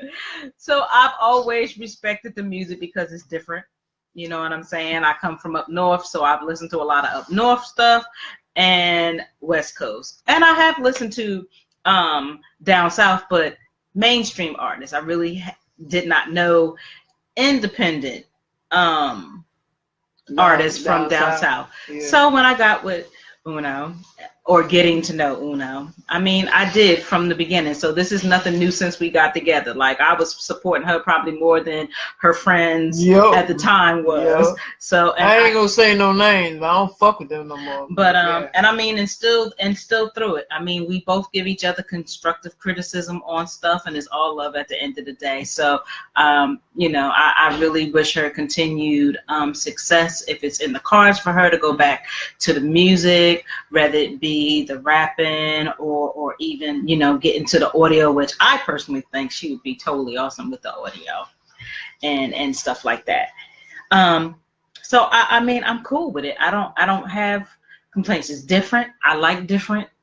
That's just always been me. So I saw someone. I gotta put this out here. Let me stop a minute before I continue asking you questions. I saw some frownies. What's up with them frownies? I hope it was something. I saw some sad or. Is it sad because I'm not doing the music no more? Right. Is it sad because of that? Probably what it is. Okay. I'm inquisitive Jade, so I gotta find out. There's no harm, but yeah. Oh, well, comment. She asked a question. I hope you comment. Yeah, that would be pretty cool if you guys comment. But I'm sure it's because I'm not doing the music at the moment. You know me. I gotta ask. I'm just a straightforward. I'm gonna get back to it, y'all. It just gotta be, the timing gotta be right. I have to be ready. And when I come back, I'm coming different. and I'm coming harder. I'm really re-strategizing. I'm just sitting back and being patient. I'm not in no rush at all. So, what would you say is your favorite song? Ooh. And why? Are we talking about like me rapping on it or producing it? It could be either or both. Both? Okay, rapping. My favorite song. Ooh. And it's not even an official release, it's just a old track I did because I was going through a lot at that time. So those were my babies, those were my masterpieces, although the quality of it is not a masterpiece, but the content is. The song is called, wait a minute,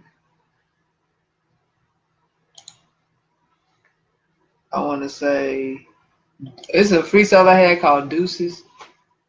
Mm-hmm. It's way before I met you. I was talking about two of my exes in that song. Mm-hmm.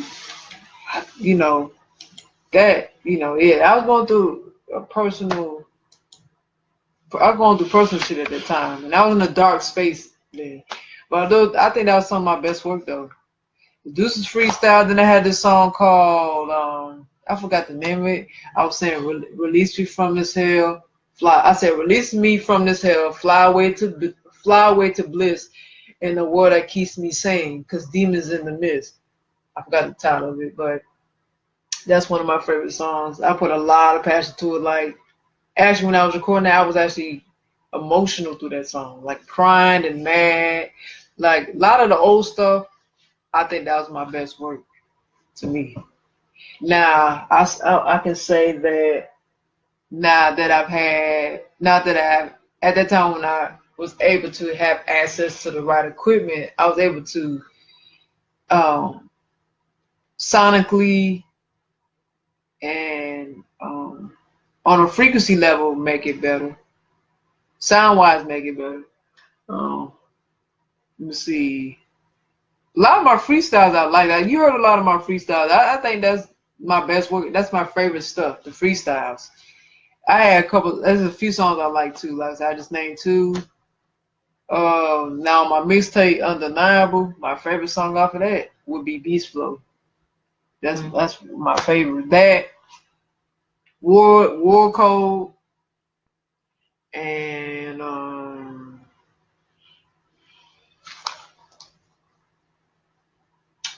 what's the other one? Go Hard or Go Home. Yeah, those are my favorites on there. Mm-hmm. This unreleased one that I plan to release in the future. Numero uno. I would say Brighter Days. Brighter Days is my favorite. And Love Machine. That's one of my favorites. It's something. It's one of those. You always gotta put a track on your mixtape that's geared towards women, or it's a love song, appealing something. But it's actually a good song. I like it. So that's my favorite. I actually have an EP too that I haven't released. I think all those songs. This EP is called. Wait. Okay. Wait. EP is called. I'm having a brain fart right now. But I have an EP that I was working on in the midst of recording the Numero Uno mixtape. I had a poetry track. You heard that one. Mm-hmm. It's a 5-minute track where I'm just doing spoken word. Mm-hmm. What is Love? That is my favorite. What is Love? All those songs on that EP is my favorite. I think that's one of the best ones to me. Because I have a song on there called Into the Truth. Walk into the Truth. It's called Into the Truth. Got It by the Light. walking to the truth, guided by the light, walking to the truth. Faith in Yah, strap up your boots. The devil won't get us. So enlighten your mind, change the globe. It's time to wake up, my people. Get this knowledge. Spiritually be free. That's my favorite one. Yeah. I'm trying to get someone on that. It was one person I was trying to get on there, but that situation didn't work out because you just didn't see eye to eye at all. So that didn't pan out. I just leave it at that. I don't need to get into anything else about that. Another person I approached about that I ain't heard from yet, and I've reached out to him. So it's all good. I've been moved on. I ain't fucking waiting for nobody. This shit gonna get done either way. So, and that's another reason why I took a break from music. Cause I mean, apart from not being inspired, and it's like everybody's doing the same kind of music. Everybody's trying to be something and not. Everybody was doing the same thing, whether he was rapper or producer. Then it's like everybody and their mama trying to rap now. Everybody rapping. And then everybody's producing too. So it takes away from the authenticity of rapping and producing for me. And I'm not trying to be in competition in everybody. So that just really pulled me away. And then I noticed I started feeling uninspired, and then I wasn't putting my own to it. I didn't know what the hell it was. I think it was something spiritual to me. Because I noticed myself pulling away from it. Then on top, I wanted to add this. Then on top of trying to get people to collab with you, like, you know, this is the thing about me when I get into collab mode, because I had expectations. I'm a person that works fast because I already have, like, when I start on a project, I already have the idea, I have the name for it, I have the lyrics already written out, I done recorded it, mixing it down, and I have a vision for it, like how I hear it in my mind, and I'm looking for a certain person. Or if I'm not looking for a certain person, but when I'm looking for a certain person, like if I'm reaching out to want to collab with somebody, and then I have a certain time period when I want to get it done, you know, people will let you down. You know, people don't know how to communicate. You know, people don't know how to work in the time and fashion. They don't respect time and energy. So I just got fed up with everything. It was just everything. All those reasons I just put out there, all those things I just said is the reason why I just, you know what, let me just take a step back. Because clearly none of this shit is working. None of it. It's not fucking working. And I'm forcing it, so let me just leave it alone. And step all the way the fuck back. And regroup and reanalyze some shit. I mean, sometimes you have to do that, you know, especially if you feel like you're aggravated or frustrated, or you're feeling a little burnt out or whatever. Things are not working the way that you want to. Things are not working the way that you would like them to. Sometimes it's a good idea to just kind of fall back, regroup yourself, get it together, you know, do what you need to do. Strategize, I guess I'm trying to say, and have a different plan. So taking a quick break, want to give some shout outs to Timeless Clay for joining. Appreciate you, Timeless Clay. I see Judith B. Grinding Robert, a former guest that we had on the show. What's going on, Judith? She said, hey, y'all. Let me get that hat. No, you can't get my hat. She was laughing. Yep, I don't play about my hat. No, you can't have my hat. She want to get that hat. I hear. And you cool people, but no, you can't get this listen, hat. girl, I haven't forgot about you, Judith. I'm going to answer your question. If you just give me a little time in between now and when I come back, because Wednesday I'm leaving out, taking a flight to go up north, and I got some business to take care of with Mom Dukes. And so between now and when I come back, I will definitely give you an answer. I hope that's satisfactory for you. Plus, she has a busy work schedule too. Busy work schedule for who I work for. Oh, I cannot wait. Tomorrow is my Friday. Yes. even though I'm going on business, taking care of business with my mom. I'm going to do my best to just kind of have some enjoyable time too. But I'm putting it out there for Facebook for anybody that's blood related or non-blood related. I'm not really trying to see none of y'all.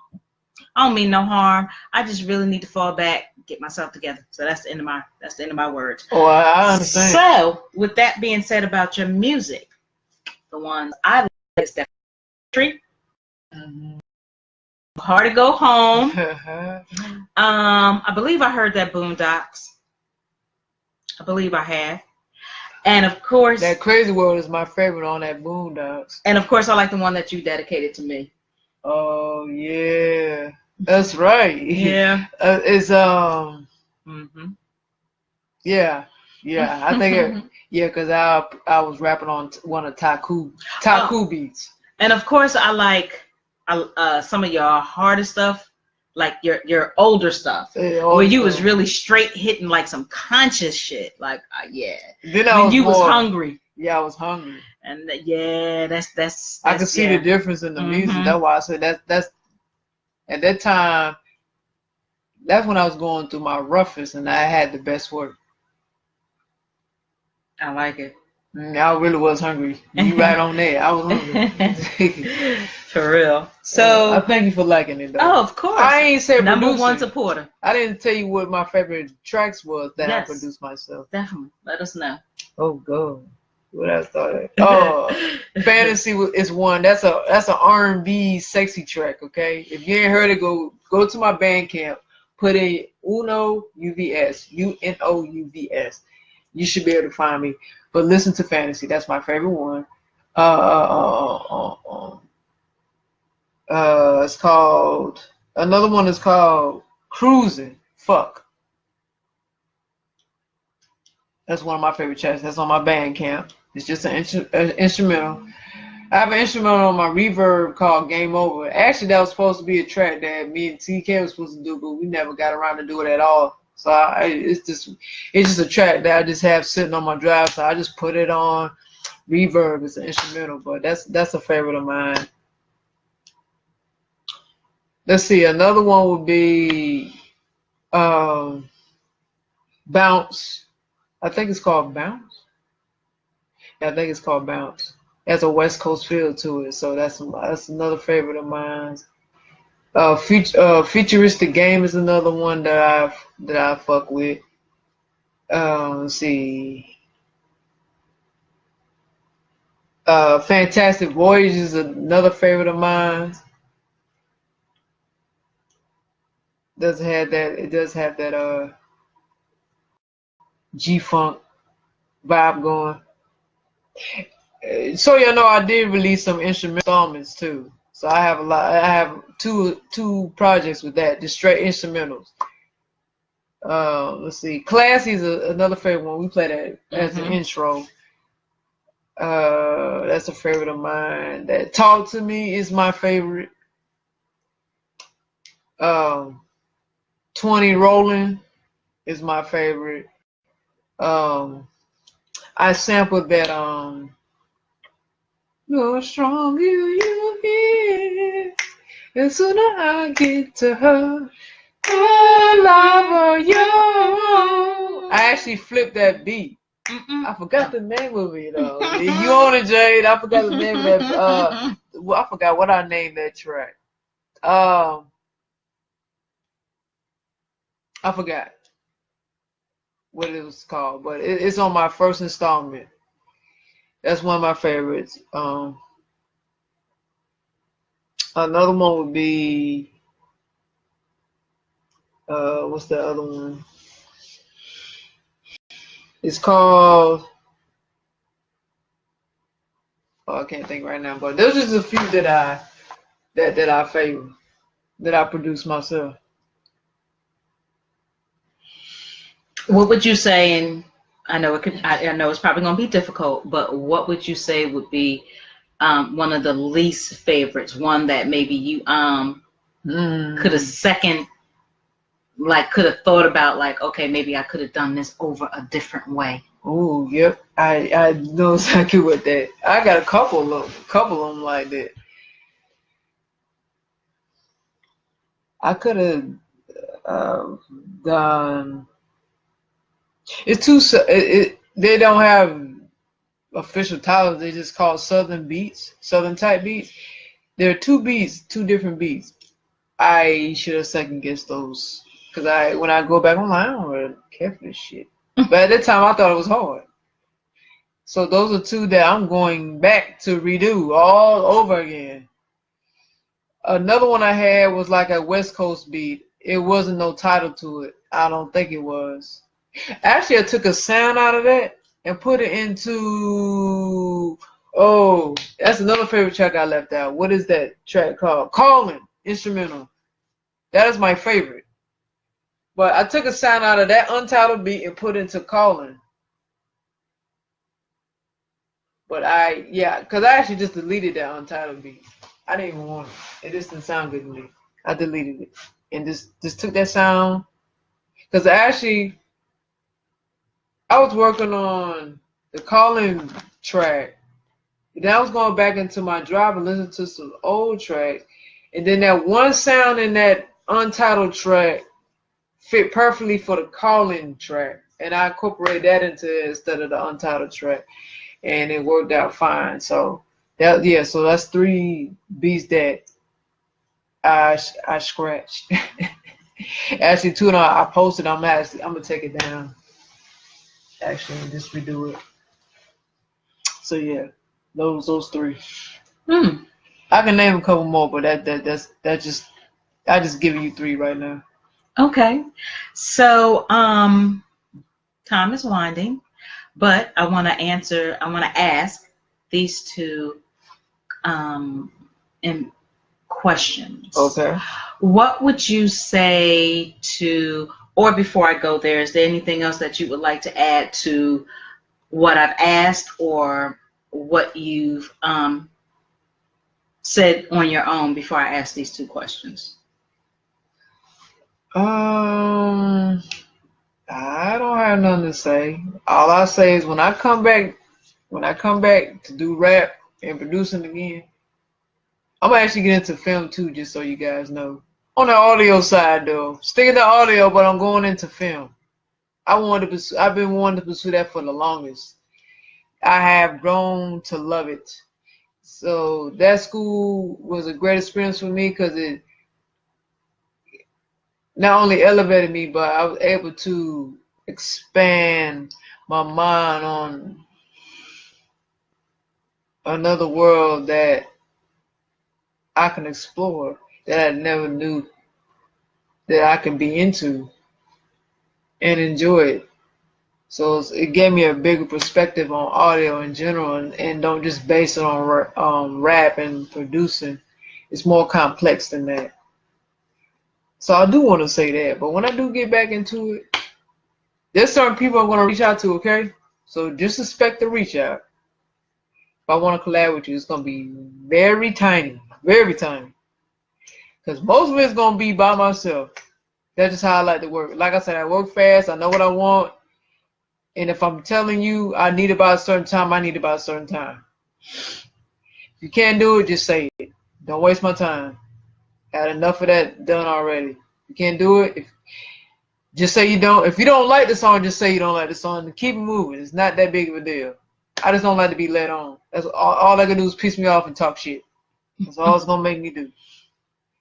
Because you want the same respect. You don't want someone wasting your time, your energy.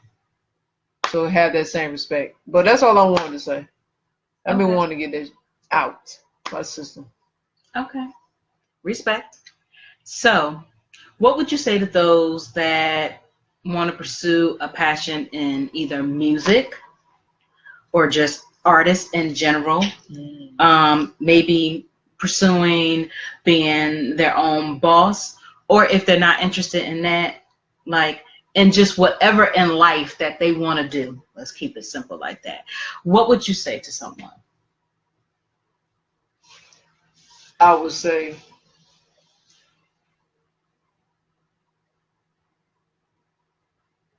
don't let no one stop you from your dream.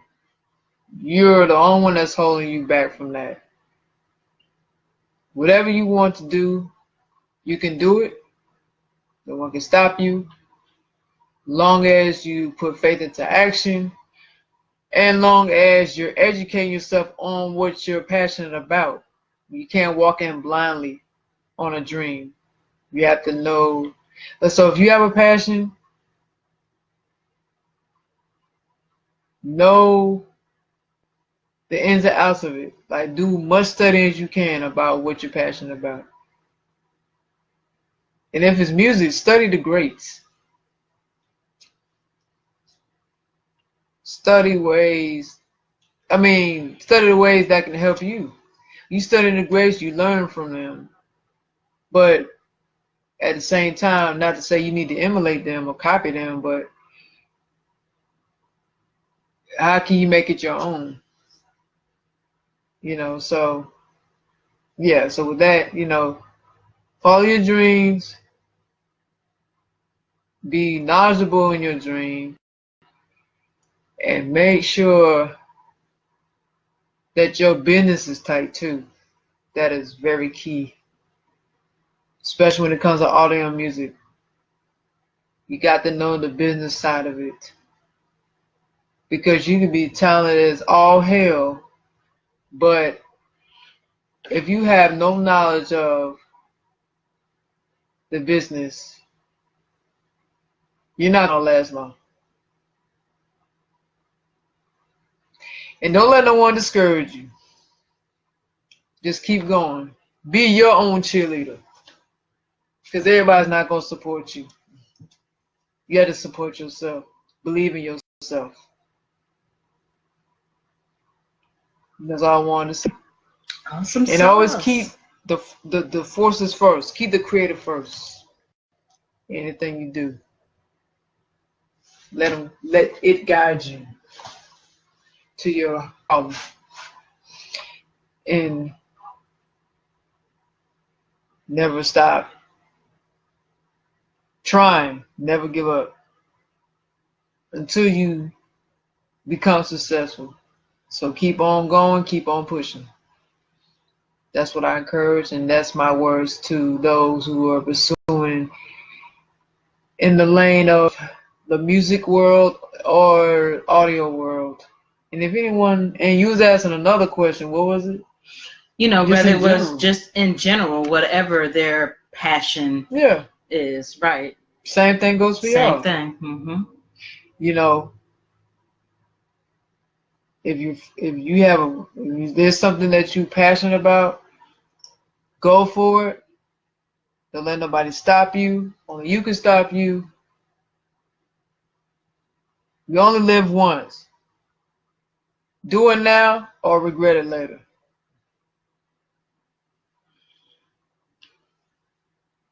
There's a lot of low cost or free, or even if you have to invest in yourself. I mean, please do. All of it is worth it. They have SCORE out here, organization called SCORE, SCORE. Then they have Small Business Administration, SBA. They have these meetups that you just Google in, like business or networking or whatever. They have a lot of these that are either free or low cost to go to. So your business is you. That's your baby. You have to invest in yourself. You have to invest in yourself. You have to put out in order to get blessings back. You can't, everything is not going to be free. And to me, free is not free. There's something along the line, and just in my head, the way it's set up, that you're paying for something, even though it may say free, you're paying for something. So a return is coming back. So, absolutely. Yeah, so whatever you're pursuing, yes, make sure you invest in yourself. Nobody's going to invest in you.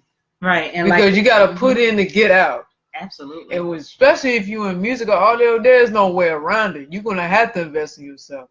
So if you're going to be a rapper, which means you're going to have to invest in studio time, you're going to probably invest in, if you want to have your own studio, invest in that.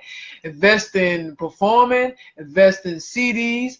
And if you're trying to advertise, promote T-shirts and banners or whatever else, you have to invest in you. And if you anything else in the industry, if you gotta pay for a beat, invest in that. If that's what it takes, because everything's not free, and everybody's not gonna do everything for free. because you're on their time and you're using their energy and their brain power and their knowledge. So if you can't invest in yourself, you're in the wrong profession. You don't need to be doing it. And if you want to work for a corporation, that's okay too. Be the best person that you can be with that. Love the field that you're going in. Don't let nobody stop you, like Uno said, because everybody's not going to agree. Everybody's not going to be in your lane. Everybody is not going to be there to support you. Friends, family, whoever it may be. Whoever. So whatever your passion or your drive is, do it because you want to do it. You know what I'm saying? Do it because you want to do it. So what I also want to ask you towards the end of this interview, how can people reach out to see what platforms you're on as far as your music, the business? You talking about my business? Right. Okay. Your I have so many. I'm all over the place. Certain shit I forgot. So I'm certain stuff I have clear memory of. So my Facebook. I have a Facebook page. Make sure you like me on Facebook at Uno UVS. Well, Uno is at Uno_UVS. Instagram is the same thing. Make sure you go to at Uno UVS on Instagram. Make sure you follow me on Instagram. I have a Twitter as well. Team Uno UVS. So just put in at Uno_UVS and you should find me on Twitter. Make sure you follow me on Twitter. I also have a SoundCloud, I have a Reverb, I have a YouTube, and I have a Bandcamp. Make sure you follow me on SoundCloud at Uno UVS. I actually have two SoundClouds because one is two separate ones, because one is just for my lyrical stuff, my raps, and then I have one just for my beats. So for SoundCloud, for my beats is at Uno_UVS, and then for my raps is at Uno UVS. Make sure you follow me. Follow both my SoundClouds. I have a YouTube at Uno UVS. Make sure you subscribe to my YouTube channel. Like, comment. Please support my YouTube. I have a Reverb. Make sure you stay connected with me on Reverb Nation at Uno UVS. And I have a Bandcamp. So make sure you connect with me on Bandcamp. Check out my tracks. Check out all my music I have on there at Uno UVS. You should be able to find me. And I have two websites. One is for me as a producer, and one is for me as an artist. So let me see here. Okay. So for me as an artist, it's as Uno UVS. So UNOUVS.wix.com/the-official Uno.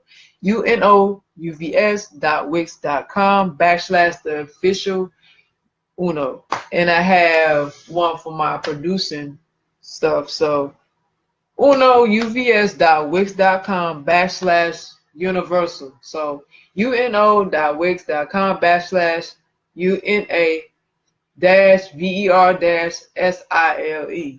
So that's where you can find me on social media. Make sure you check me out. Support me. Uno. Sure. I might need to get back into my rap mode again. So I really, really enjoyed this. A lot of this I really knew, but I just wanted to expose social media just for 2 hours, a little over 2 hours, and just let you know a little bit more about my Uno and what she has going on personally as well as business-wise. So I hope that you enjoyed it. You can definitely listen to the replay if you didn't catch the whole thing. I also would like to now, and thank you again, Sweetness, for taking the time out to interview. I'm glad we did this. Me too. It was a good outlet for me today, actually. That's what's up. So I was able to release a few things. That's what's up. Definitely. Yeah. Definitely. So we're going to now let you know how you can get on Chit Chat Chew Show podcast. So you can. So now you can. what the hell this nigga doing? Directing? Okay, we're tired and really silly now. Yeah. Okay, so to get on Chit Chat Chew Show podcast, you can check out our website. That's the first thing. Check out all of our past guests, including those who weren't on, but I'm sure you can hear their music and everything. You can go to www.chitchatchewshow.com. Let me try that one more time. You got it. www.chitchatchewshow.com. Okay, make sure you go on there. That again. We have our soaps on there. It again. We have our promo t-shirts, which is they'll be coming soon though. Coming soon, which is called Be Authentic. Mm-hmm. That is our clothing and accessory or clothing and apparel line. Be Authentic, which is capital B with the capital A. UENTHIC. Yes, correct. Yep. So watch out for that. And we also have the wonderful donate button. We appreciate anything that you can give. We have a PayPal and everything set up, so we are totally legit. Yes. Yep. So if you would like to donate, we appreciate you in advance. Also, we have 2 sponsorship packages for now that we're advertising, but more to come. But these are introductory sponsorship packages. If you would like your business on our show for a certain amount of times, all details, we will post that back up again. What else? So we have a Facebook business page, which you're looking at right now. Chit Chat Chew Show, LLC. That's our business Facebook page. Like us. Share it, viral, support. Thank you in advance. We appreciate it. Appreciate. Also, we have a group page, which is Chit Chat Chew Radio Group. Again, like us, viral, support. Thank you in advance. Appreciate it. We have our Be Authentic. We have a Facebook and an Instagram. A Facebook one, which you can go and put in Be Authentic. Products. Come right up. So like us, viral, support. Thank you. Trying to think what else we have. Okay. You said the Instagram Be Authentic? Not yet, because I'm trying to get done with all of the Facebooks that I can think of. We also, for our LGBT community and allies, we have a Facebook, Lotus Monk. Just put in Lotus Monk. That's going to be us. Lotus Monk. I'm sorry. Lotus Monk. Again, picture of a tree. It's a picture of a tree. You'll see it. Yeah.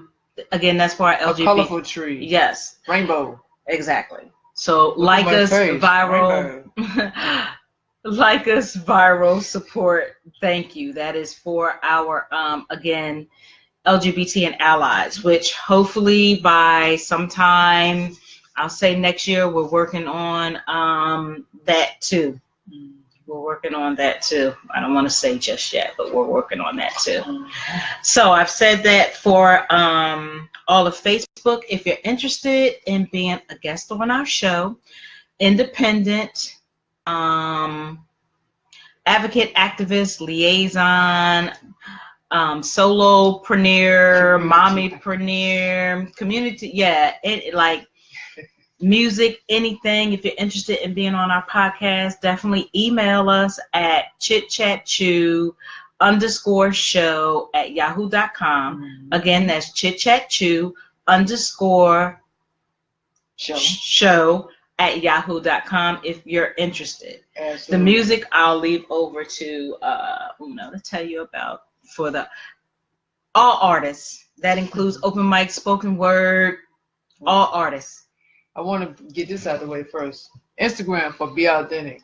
So follow us on Instagram, Be Authentic Products. And so it's at Be Authentic_products. Be Authentic_products. You'll find us on Instagram. I just wanted to get that out the way real quick.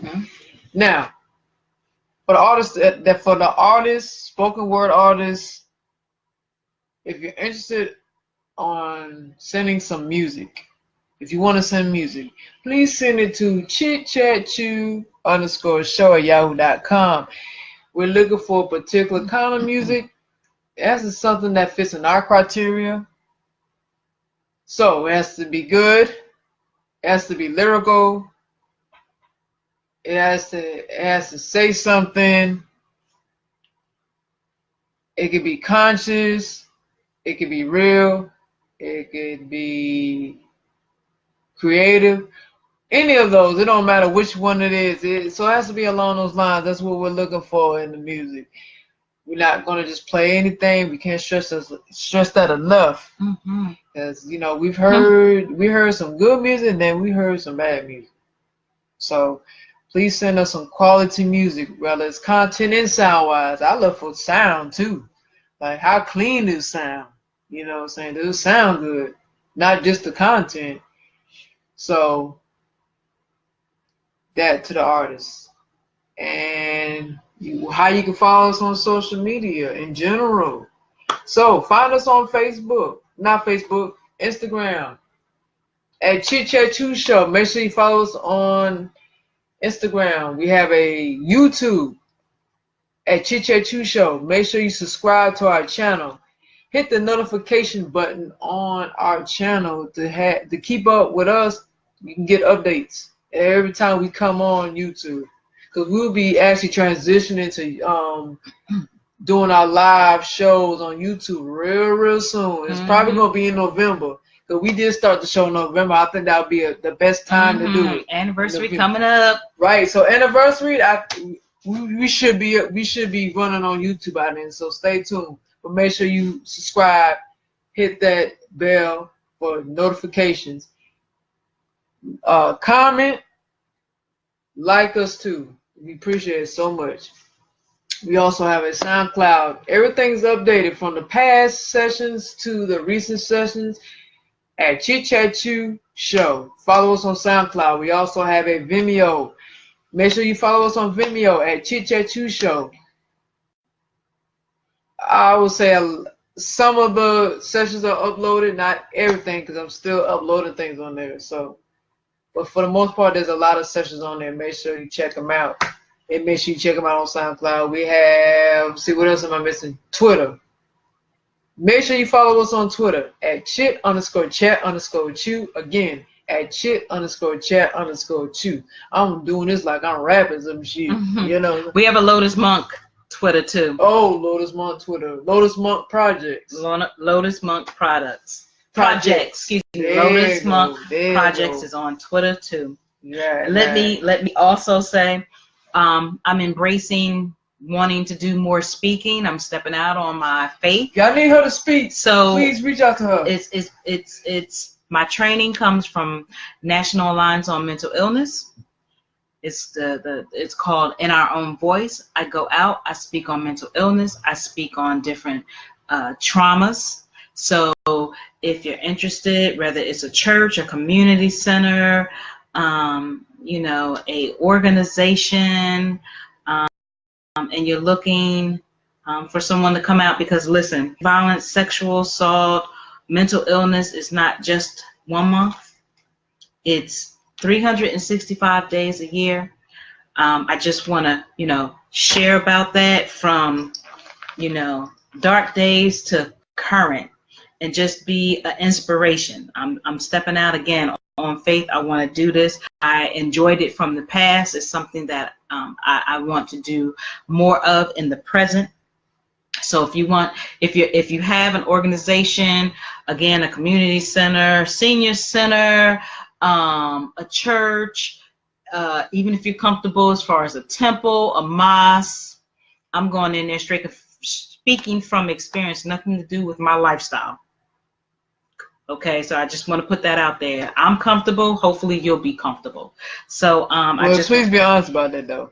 Okay, if you want to speak, be sincere and want her to speak, and don't worry about what her sexuality is. That has nothing to do with her life, her experience. She just want to not only encourage others, but uplift people, inspire people. That's all it's supposed to be about. People coming together, able to learn from each other, and that's all that it exactly. needs I mean, unless I'm in a unless I'm in an LGBT environment and I'm speaking on it from that aspect, right? Then yes. But outside of that, I'm just Jade. I'm just Jade, just wanting to reach out. And so I want to say that too. And you can reach out to me from that Yahoo email, that chitchatchew_show@yahoo.com, and definitely let me know. I will check out anybody send me anything in regards to anything like that. I'm letting y'all guys know now. I'm going to check it out to make sure it's legit, because you're not going to get me. For real. I'm not on the Willy Lump shit. If there's nothing else to say, I have a positive or inspiring quote I want to leave with you guys. Hopefully you'll take it through the week and apply it. If you don't have anything else to say, no. Okay, so lead the way, my lady. So let me read this to you and hope you can apply it. Sometimes you have to stop worrying, wondering, and doubting. Have faith that things will work out, maybe not how you planned, but just how it's meant to be. I'm going to read that again. Sometimes you have to stop worrying, wondering, and doubting. Have faith that things will work out. Maybe not how you planned, but just how it's meant to be. All right. So with that, I say peace and blessings to you guys. We appreciate you. We hope that you enjoy the rest of your week. Make sure that you take care of yourself, love yourself, respect yourself, take care of your temple from head to toe, because you have one you. Self-care is what we practice. Practice it on a daily. Don't let nobody knock you down at all. Okay? Chop them, block them, do what you need to do. And that includes family too. That's a hard pill to swallow. But they're going to have to be chopped. But if they are negative, they're stunting your growth. Exactly. They're stunting your growth. Right. Okay? Please, whether you work for yourself or especially if you work for a corporation, you don't have to be silent. You can speak in such a way that is not disrespectful. Don't let nobody walk over you. Don't let nobody talk to you in any kind of way. Stand up for yourself. Speak your mind. Speak your mind. You have that right. They can't take that from you. You have that right. Speak your mind in a respectable way. Because you can do it. I know it can be hard. It can be. But you can do it. So just love on yourself. Give back, because you get double the blessings when you give back. Okay? So that's all that I have to say. That's it. Peace, love, and hair grease. Peace out.